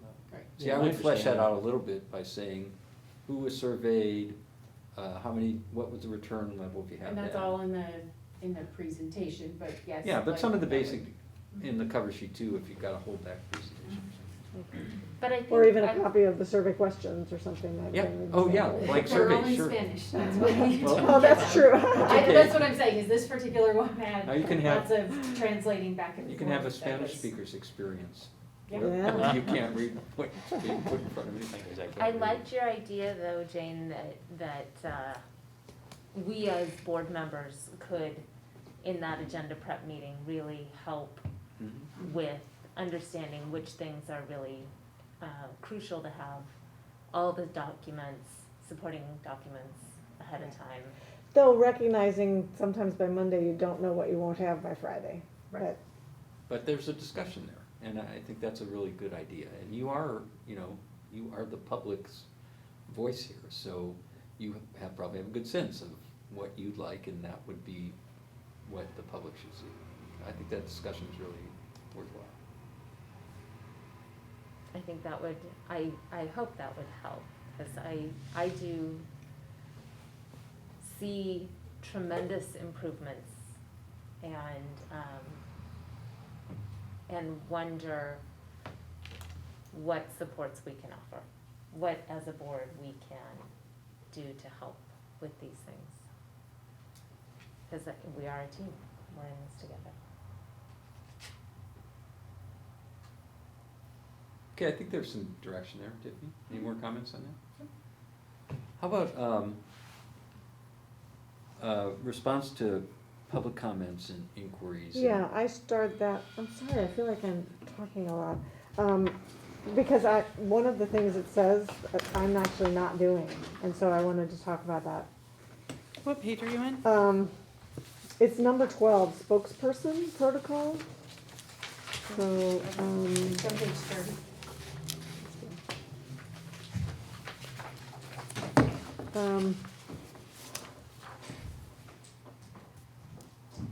My pages are a little different, I'm just gonna look this one. If a communication is sent to board members, members may provide an initial response confirming receipt of the communication, explaining how the Brown Act restrains us from conducting business discussions in non-public communication, and encouraging the sender to attend a future board meeting. This is actually very helpful, because sometimes I feel like, anyway. Board members shall courtesy copy the superintendent and the board president with any such response. I haven't done that. I don't know if any of you have. The board president is also the initial spokesperson for the board with respect to controversial or hot button issues that may require explanation beyond confirmation of receipt. This is the part I'm talking about. Sometimes as a board member this year, as a president this year, I'll get a letter from a member of the public that I think has a lot of incorrect information. Generally, I think I will forward it to the superintendent and say, I think this is wrong. Aren't we already open for K through 5 or whatever, yes. But I haven't been copying other members of the board, which I think it says I'm supposed to. Well, on your communications, right, if you were. On my If you response. were responding to them directly, Yeah, this is saying that you would, I should let us copy know everybody. what you're saying. Interesting. Because I try not to, again, I'm a single person, I always say that, I'm an individual, I'm not speaking for the board. But, your information is incorrect, look at the communication sent by the principal yesterday or something like that, but I try not to, again, I can't give I can give a personal reaction, but I try not to just try to make it, thank you for writing, it's important that we hear from you. I Um, struggled with this. There's But another, there's another pitfall there, and you may wanna strike that one, actually, because the pitfall is, if you copy your board members with that, and there's any interaction whatsoever, that's a Brown Act Right, violation. Right. that's So- what I think we should So strike you it. probably wanna answer as the board president, copy the superintendent, and that's enough, you know, so that you don't entice a violation. But in that particular case, you know, because one board member doesn't speak for the rest of the board, that's why I think this part above is important that says, you know, that we received your complaint, come to a future meeting, and if you CC me, a lot of times I will go back and forth and answer individual questions, right? So that's kind of my role, is to say, here's, you know, there was no elementary waiver, there was no, you know, we didn't need to have but all of those kinds of things, I can go back and forth with possibly that person. head that off, Yeah. or even come to the board. I think you're right, so as, what I'm recognizing, and so it's good to revisit this, because I won't be the president next year, and Kevin will, so it'll be nice to say, oh, remember that this is how you reply to things, but I think we should strike that line about copying others. I mean, I know officially, the Brown Act is, we can't, like, I could, let's say I ran into both Shelley and Rebecca at the grocery store, you know, I could express my feelings about something, but we can't have an interaction about it? Or I can't express We myself at can't, all? we shouldn't be talking to each other, the majority of the board, outside of the board at Right. any time. Okay, And you can't do it in a serial way, yes, you know, where you go around and talk to all of them.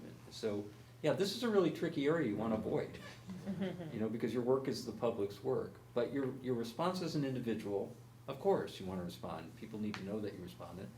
And then Tiffany's point about heading off a lot of this stuff, as long as she knows about it, is real. So, so the copy to the superintendent, so that there's, you know, communication, here's what I got, okay, I can handle it, and then also no surprises, the big mantra for no surprises. It's a heads up that this is coming your way. right. And Well- I make the assumption that if it comes to the board, that you're telling Tiffany, rather than each of us having to say, hey, Right. did you get this? Right, I make the assumption that, as president, that you're taking that responsibility. yes, but I was actually just, so I would like to just, like, now, can we do that, or do we have to vote on striking that line and other board members? Oh, you can edit it and then bring it back and just approve it, Vote on it, you know, in okay. a subsequent meeting. Um, I would say though, since it potentially violates the Brown Act, we could Okay. just- I mean, Nobody's if you wanna gonna argue. vote on.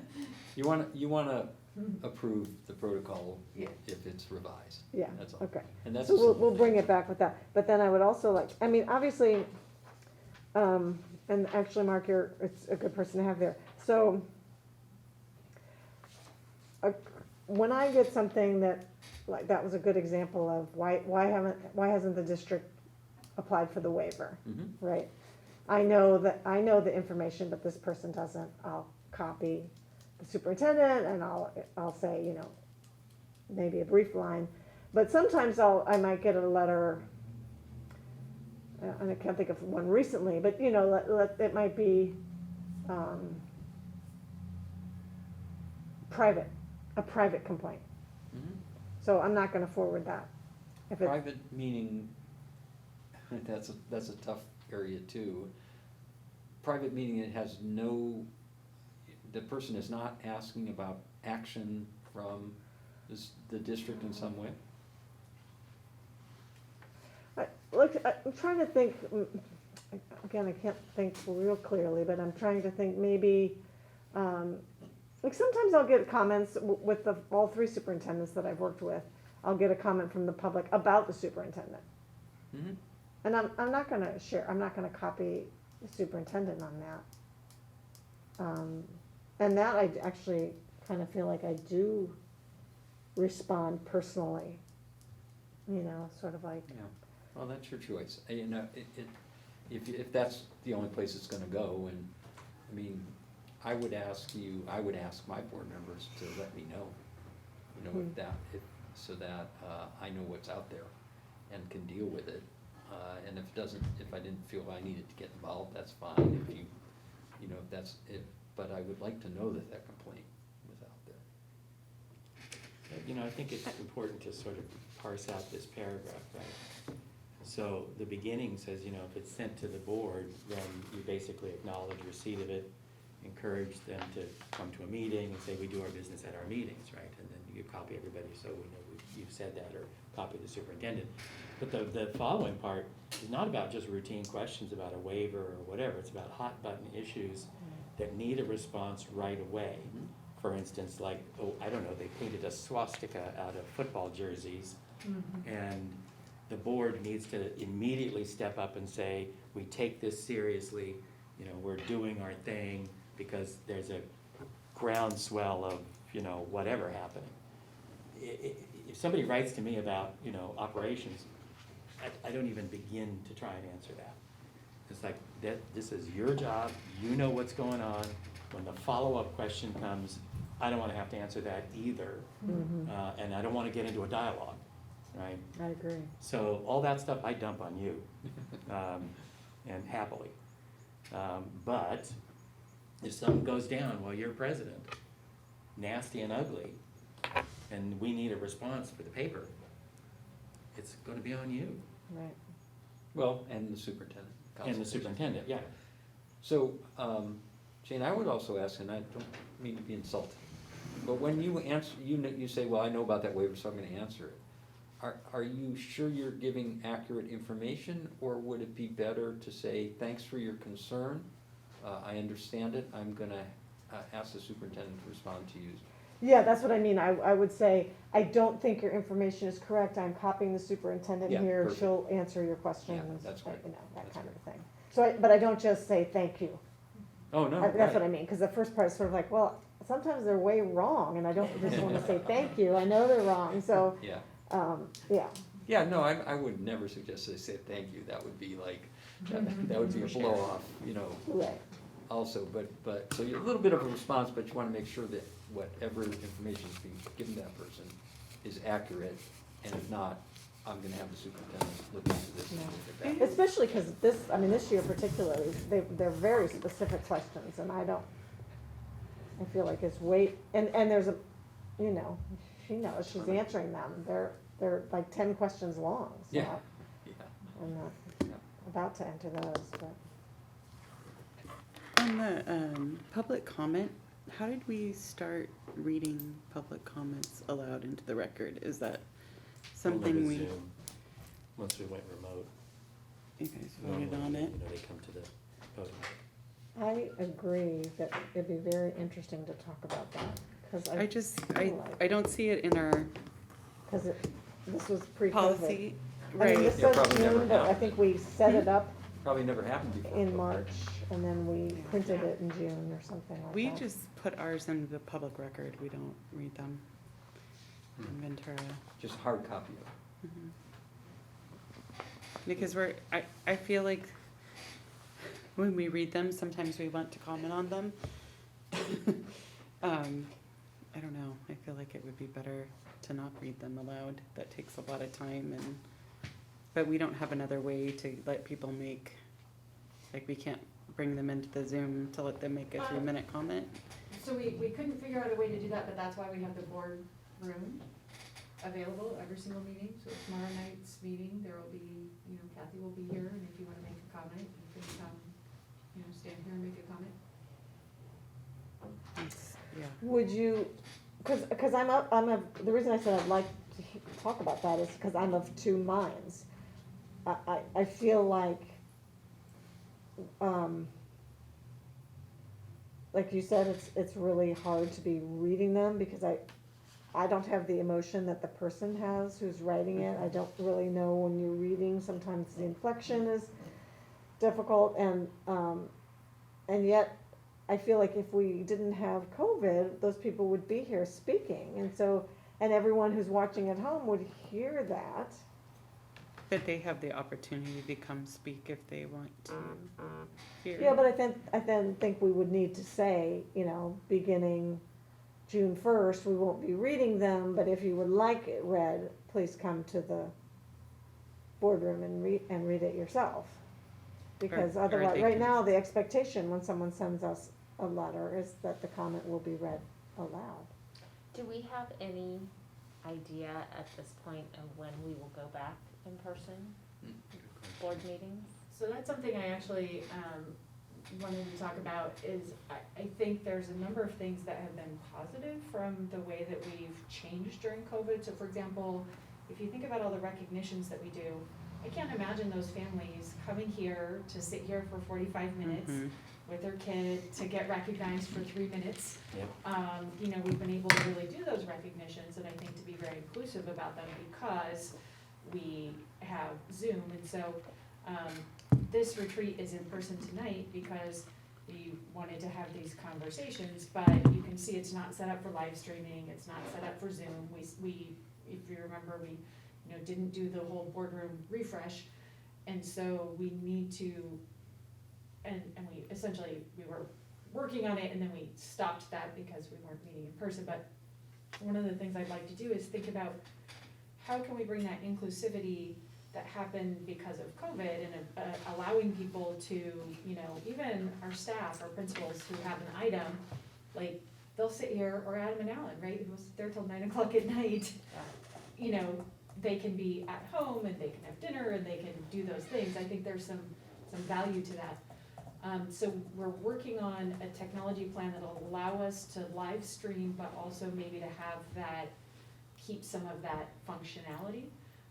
And so maybe we wanna revisit that question and also the question about how we deal with public comments and maybe a separate, another meeting, but maybe, like how do we wanna structure this moving forward? And so I would say, until we have all of that plan and that technology in place to live stream, I think if we move back in person, we're actually limiting our access for our community. And I don't know if that's, that's our goal or not, but I also think that, live streaming like the back of heads and masks and all of those things is not effective either. So I wanna have a kind of comprehensive plan, and David and I have been working on, what are our tech options that we could have, whether it's iPads that are here, that we're all on Zoom, but then we have to have the right microphones, and we have to have the right audio so you can hear each other, but not have that feedback loop. Like, we're working on all of those pieces. But it might be something that needs to be added in terms of, so let's assume we're back to normal. Someone might want to write a public comment and not come and read it, or not come and speak, but just submit it for the public records, or in other words, like writing it to me and the board on Saturday after they saw the agenda, but. But in that case, I think, Rebecca, in that case, your district would have just put it in the record as written. Doesn't have to be read. Right. You Right. received it, you all saw it, doesn't have to be read. Right. So I mean, that's kind of an easy answer to that. Right, but we've never done that before. Yeah. Well, Yeah, but you're gonna have to restructure and you may be in a transition phase of restructuring, maybe this way for a while and then change again. So you can incorporate those things as you do a restructure of how you're gonna figure out board meetings. I think the one good thing about reading them is that we're ensured that we all have the opportunity to read them, because sometimes they do roll in Yeah. that last day, and, we all have real jobs. And, Yeah. it's sort of like, did I get a chance to read those by, And to be clear, they get all the public comments as they come in live. Mhm. So they're all, you submit a comment and it goes Goes to all to you. boards. So I think this goes to kind of that bigger question about, board meetings are the board doing the board's business in public, right? And so if you've all already read it, Right. then you have that information for consideration, right? So the goal of public comments is for you to have that information as you're making decisions and taking action. So if you have it, Right. whether you read it or not, It seems you have it. redundant. Yeah. to me. It's also, it's interesting because, I mean, we've said that over the years, you know, reminded ourselves, this is a meeting we have in public, it's not a meeting, a public meeting where it's about interaction. That's why, I mean, for years, when someone would stand up and speak, we would always sort of remind them, we're not allowed to respond unless it's an agenda item, and at that point, you know, we wouldn't have a back and forth with the public, but it would become part of our deliberations. And so if I look at it that way, then I think the idea of having it read and having the public hear it isn't really the point. The Right. point is for me to hear it. Right. But I wonder about how it becomes public record. So is it part of the minutes that nobody sees until another month out? I think we've been Or, posting them. Yeah. Usually it's part of the, like, you would have a running list of all your meeting and your minutes and everything for that meeting on your website. It isn't, So it's part of that package. And sometimes it does take a while to post that yeah. in every district. right, that lag time concerns me. But as to I when it think the becomes public comments though are for the board Yeah, I to think hear, not for the They are. public to This is hear. the Right. important point. It's communication to the board. It's not trying to encourage Other other people to people. climb on. Yeah, It's that person's communication to you. yeah. Right, so from the public perspective, and I'm thinking of, the city and the highway issue and how many private letters came through to the council in one direction, but in public you heard the other direction, and there's not that mechanism to say, you know, we actually got all of these other, you're just not hearing it. And so my thought process is, how does the public, in a timely manner, know what we've heard? Because I think that's an important part of how we make our decisions, is the public knowing what we've heard also. Does that make sense? You could certainly reference them, right? And I Yeah. think the city council did that when they said, we received, you know, I 80 think that letters might in be- support of ATP and Right. 15 letters opposed to ATP or whatever And so it that's is. my question, is I would wanna see some mechanism to say, Acknowledge. you know, Yeah. acknowledge them. Yeah, and I've seen it done exactly that way. Yeah, Or I've seen it even more general. We got 50 comments on this. Yeah. I read through, when we were doing our public comment, I looked at every district in the county and how they do their, public comments, and we're kind of right in the middle. I think Ventura Unified has, you don't read them, but you can make them in advance or go in person. Oxnard does what we do, Oxnard Union. Some just had, you could go, you know, even through COVID, you could go, some of them, like, just were all electronic, so, I mean, it's really, there's no, right now, with COVID, everyone is all over the place, and we're kind of like right in the middle of how everybody seems to be doing it, with both an in-person option and a written option, but in terms of what happens in the meeting, I don't think most people read them out loud during COVID, is my And I just observed that it's 7:35 and you do have a closed session. I just wonder if there's any other burning issues in terms of just your board operation in public, how the agenda goes, how comments go, how responses go. Anything else that really should be touched on? Did we finalize the part about if somebody writes to a board member specifically about me, if that's shared with me or not shared with me? Is that up Well- to the board member? It is up to the board member. My advice was it should be shared. And I would hope that the relationship is such that you get shared. Kinda hard to hold you accountable for something that you don't know. Yeah. Yeah. Pretty unfair if it comes back out. So nothing else then? Can I'm sorry, one more thing Yeah, on here. yeah, So we have on page 27, these very ambitious, minutes assigned under staff reports, like, everybody's gonna talk Yeah. for 3 minutes, Yeah. and we're gonna have public Right. comments, Oh, and, yeah. I appreciate that we were being really, I think Shelley and I, I remember working on that for this initial draft, but I wonder if, right now, it seems like we have a presentation and then, everyone can speak if they want to, and I've seen in both ways where, you know, you go around the table and specifically call on people, or you just, here's the item, and if anyone has anything to say, then just speak up and say it. Is there, You're saying Jane as president has done it that way, or all presidents kind of do it that way?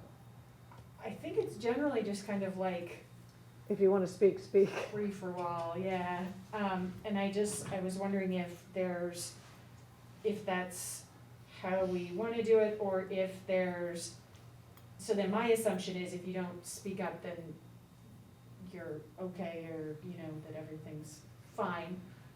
Sometimes with presentations, it's helpful to me to hear feedback from everyone, so I can get a sense of how you feel and engage with items, and I can continue to kind of grade, because remember, this is the only time I get any feedback. So if we go through a meeting and you don't say anything about an item, I don't have any information about how to continue to build a relationship and meet your expectations. Does that kind of make sense? I would prefer that it went in an order, even if you don't have anything to say. I feel like when you're live, you're reading people's body languages, somebody starts wiggling in their chair, you know they want to speak up. But when we're on Zoom, like, I feel like I'm interrupting every time I raise my voice, or, you know, and I feel like we go, okay, end of thing, any comments? Okay, next. So then it's like by the time I do speak, I'm butting into the next presentation to talk about the prior one. I know it takes a little more time, but I feel like if people don't have anything to comment, they can just pass, you know? Mm-hmm. So I've seen it free-for-alls, which are kind of chaotic, actually. Yes. And I've also seen, and this is my preference, is the president asks for comments and specifically goes around the table, Mm-hmm. and somebody can say no, and then it comes back to the president for his or her comment, Mm-hmm. and that's the comments. So it's organized, not only for Zoom, I'm talking about live too. I think it's just organized that way, That's and how- everybody Yeah. is invited Yeah. to make a comment. So are you suggesting under the staff reports, it would say superintendent information and staff presentation, board member questions, it sort of by roll call, sort of, or? Maybe comments and questions? Yeah, it's comments and questions for Mhm. sure. And it's not necessarily roll call, but the president will call on individual board members. Well, you can And do it whatever. however, you know, choose to do that. You wanna do it in the roll call order or whatever, however you wanna do it. My one concern about that is that it not stifle conversation, right, as opposed to just comments. 'Cause if you go around, you may say something, I've had my turn, but now you. Oh, no, I Yeah. think it's important that we all feel like we could comment in the middle of somebody else's comment too, you know, but, Yeah, I don't think it precludes it. yeah. But I agree with you that the president, whoever he or she may be, should do that, you know, do a Yeah. final check, right? Yeah. It's like, everybody good with this, and, because, Zoom is really bad about that interrupting thing. Yeah. Yes. It's very difficult. We never have learned to raise our hand. It has that feature. You can do it on Zoom, yeah. I never see it though, so it's like people. I couldn't find it Someone's got either. her hand up. Yeah, I miss it. And then you never put it down. Yeah, Yeah. you forget to put it Yeah. down, you gotta come back and Yes. say, did you still be there? So it'll get better when it's live, but my preference would have it organized by the. Okay, by so the I president. changed the board member questions and comments. President will call on each board member to ensure each member has an opportunity to speak. And I think one of the things we discussed before you were on, and maybe even before Shelley was on, but that one of the things we appreciated about the board, that there wasn't a sense, an expectation to say the thing that had already been said. Yes. I was like, okay, you know, I agree with Michael, I'm Yes. just gonna let, you know, Yeah. let it go on. Actually, we saw a lot, we saw some of that just tonight And when to we were not making these repeat. lists where Kevin and Michael said, but I agree with him, and, you know, so yes, that's the way to operate. Right, versus repeating it. Not Yeah. repeat it. We don't need But that's to- also good to know, like, even if, you know, I do agree with Michael, it's good to, cause I might not say it, cause he just said it, right? So then I wouldn't say anything, but even if it was my turn to be called on, then I said, I agree with Michael. It's good for us to know Yes. No, I where think each that's other's important. heads are in those, cause I think that's how you get to know your board members better. Yes. And just to reiterate what Tiffany said, to give an example of I agree with you. It's very easy for me to get so overstimulated with so much information, especially with back to school reopening, and forget to tell you what I'm thinking. And so I appreciate your bringing up that feedback is really helpful and that you need that from us. And so, Oh. thank you. That actually brings up another thing that you and I have specifically talked about, is responses to emails. You know, she'll send all this information, and I think, great, got it, and I never respond. And apparently, we're all like that. And so she's like, I don't know if that's good, I don't know if they didn't read it, I don't know if they, so, I mean, my responses now aren't great, but I'll at least say, thank you, I got it, no questions. Do you have But I read think, receipts? I don't turn out receipts. Well, it's a thought. Have what? You know they got it. Yeah. what did you ask? Read receipts. You know, when you send an Oh. email I and don't- it says, My obligation, just talking for myself, not for you, if you feel differently, my obligation is I sent it to you. I wanna know you read it. If I get a receipt, I know you read it. If you have a comment, you'll comment, But obviously Tiffany feels differently, and that's something to acknowledge. I mostly feel like if I send it to you and I don't hear questions, then I feel like it's fine, but I feel like on more than one occasion, I'll send something, I'll send an extensive, like, here's this thing, and then I'll get either, we don't know about that, Oh, well, that's or, different then. you didn't tell us, or, like this, and I'm working really hard, it's the same communication issue, right? It's like the Goldilocks, like not too much information, but enough information, and then if there's no feedback, I don't know how I'm doing, right? Is it too hot or too cold? I don't know. And then I just keep doing the same way I'm doing until somebody says, well, that didn't work. And I'm like, okay, but I don't know it didn't work until. And I think You know. you're training me, I assume others as well, like, I've never worked before with the links. So sometimes I'll, I'm at work and I'll see it and I'll do a quick look at it to see if it's something like, and then I'll go, oh no, that's later, and I'll forget that it has a link in it. And so then I'll look at my email and I'll go, oh, I read that one already. Mhm. So I'll have to, so what I'm training myself now is if there's a link that I wanna go to, I'll mark it as unread, so that I'll remember to go back. But I wasn't doing that in the past, so that, there would be times when I'd come here and go, I didn't see that information, because I didn't go through on a link. So I'm, again, that's a different style, there's nothing wrong with the style, it's actually a good style, it's just, I have to learn how to, like when you're a college student and every professor is different, you have to learn how that's operating and how to facilitate Well, I think what that you need, so. what I heard was if it comes back to bite the superintendent, like I never saw that comment, or you didn't tell us that's a different story. That email was sent, if you had a concern or you didn't read it, I need to know that. And it sounds like that's the kind of confirmation you're looking for. Well, Michael has trained me, like, if it's gonna be something important, right, to like put it in big, and I've been trying to organize with Yeah. headings Have and mercy. colors and, all of that. And just, Jane, the reason I have links is that way, if something changes, I can update it, and you don't have a static PDF like that. No, that's what I'm saying, it's Information great, that's I changed, just, so- I have to learn, Yeah, so, don't forget there's a link that Yeah. you wanted to go back to. I wonder at what point I'm gonna bug you, cause I'm like, oh, and follow up on this question and this question and this question, and after a meeting, oh, I have this and this and this, and it's been very helpful for me to hear that you're desiring that feedback and those questions, and so. So I'm when grateful. other board members ask questions, can you send the responses to the whole board? She does. That always should be done. I don't yes. get those. Like, where do you send them to?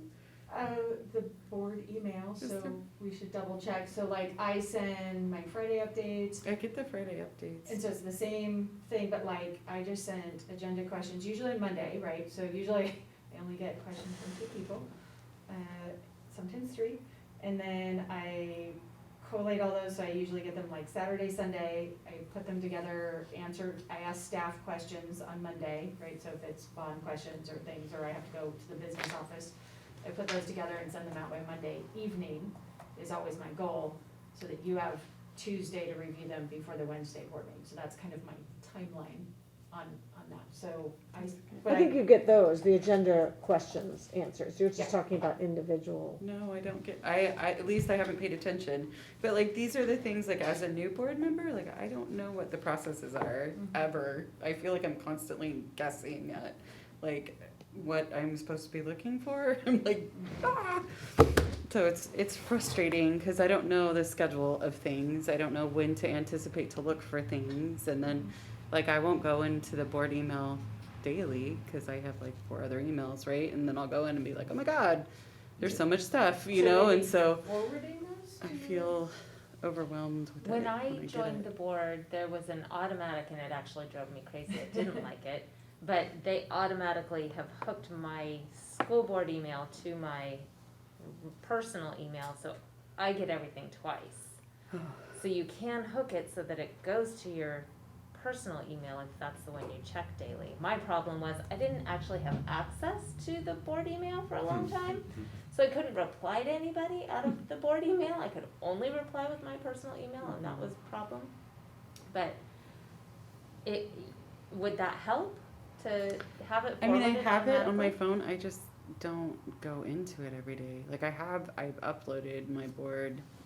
I'm just overwhelmed with emails, really, is what it is. And so it's like, for me, I just need to know when I should be looking. So You know, agenda like- questions come out Monday, almost always. And then if, sometimes I'll get another set of questions, or I'll get questions late Monday, Tuesday, so then I'll read, but I always have them out by Monday afternoon. And then my weekly update to the board comes out usually Saturday, unless I have something, some life thing, which I generally don't have a life. But if I had a life, I would, then I paid something Saturday morning, I would send it out like on Sunday. But generally Saturday, Sunday, you get the, I get the Weekly updates, update. like, on the weekends. yeah, so those So- are the two. Yeah, I Things would I say do. as, That's you know, if you're, you know, working your own life, doing your own life, you know, the weekend, check it because there's some kind of a weekly update. And then the board meeting, obviously the agendas come out on Friday, answers to our questions come out generally Monday evening. So it's that week of the meeting, Friday through Wednesday, that would be the main time, and then once a week. And I also adjust to you, right? So I know, like, I wait, cause I know usually I get questions Sunday, right? So I don't send out the answers. I don't even start the answers honestly until Monday, cause I know I'm gonna get them, I don't know, from one of you on Sunday. So, you know, if you have a time frame, I adjust to your time frame also in terms of how all of that works together. So, but if I don't have any, if I haven't heard from people by Monday, I'm like, okay, then it's generally time to send it out. Any other board process things that you want? That was it. Great. So, as I said at the very beginning, when you have a new board member, you missed this, the whole chemistry changes. And really, a lot of the questions you ask have to do with how are we all looking at these things and equitability and all that, so, thank you. But that's one of the reasons to do this after every election for sure, but probably every year, just check in with each other. Well, because you have a new president too, and Yes. so to say things like, Yes. are you know, how does this work? I think that's important. Yeah, or what are you comfortable with the president's style? So you have a closed session, I guess. Yeah, I do just have one comment because I made a quick glance at, now here's the question. I made a quick glance at that public comment, but you're saying don't reply to that. Oh, no, it's not to the public comment, it's actually the headline of the paper. So no surprises. So Yes. that's, I think I want it's, to point out that the paper missed something on that. That where the no surprise rule is referenced in this, it says no surprises for the superintendent and the board members, and the paper put a period after superintendent. This no surprises is about the governance team.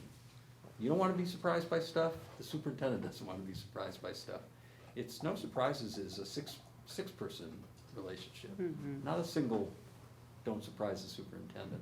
And I read that and I went, wait, And I looked and, no, yours is right, it says and the board members. Thank you for And, that. and I wanted to point out that it might sound strange, but what it's working at is like, if I have a big question for the superintendent, I want her to have the 2 to 3 days to get the answer That's to me. exactly Like, she right. might have to go through the budget, she might have to find that answer. So if I ask it at a meeting, I want to be able to give her that question beforehand, because then she'll have the opportunity to give me the answer. Exactly. Versus if I just come up with it, and we apologize, because sometimes that Well, happen, obviously, You're if also you say talking, something and you say something that makes me you're also think. talking about efficient meetings, right? Right. And spend a lot of time on that. You can't spring that question at the table and have that answered in the way you want it to be answered. Right. But if you ask the question ahead of time, you can get an answer that's hopefully succinct Right. and, answers your question. So the no surprises is how you operate as a 6-person team in both directions. And I would say, I think about this all the time, so if there's something that happens, right, and I hear about it, and I think, you are gonna see this on social media, I send you an update midweek, right? So that is the one exception, Yes, you is do. sometimes you'll get like a Tuesday or a Thursday, if there's something that I think you need to know about, because somebody in the community might say, oh my gosh, did you know that there was a fight at Nordoff, right? And so I'd say, I would want you to know that, so you could say, yes, we know, and we handled it, not just a fight, but, something like that. So I literally think about this all the time and think to myself, I go through a process, is this something that you would want to hear from me first before running into somebody at the grocery store? Did you hear a tree fell on somebody? Right, We so, need to know that. and sometimes it might be like, no, but I want you to have that preparation so that you're not caught by surprise, trying to say like, oh, what, there was Was something? there an article in the paper about us? And Right, It's or also- it's in the paper and. This also is very subjective and a judgment call on how serious the event is, because there will definitely be a time when you will get a phone call from the superintendent, not relying on email, Right. not word of mouth, a phone call saying, this just happened, that was almost my second response to any big event was, let's secure it, let's, get people on it, and then my immediate thing was, I'm calling board members now. Yeah.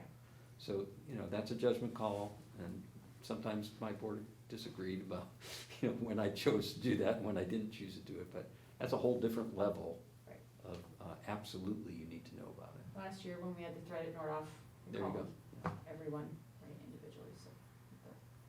So no surprises, I'm glad we're ending on that, it's a really important concept, a And- two-way concept. I do appreciate you sending us those. I don't wanna be surprised in the public, so I appreciate that.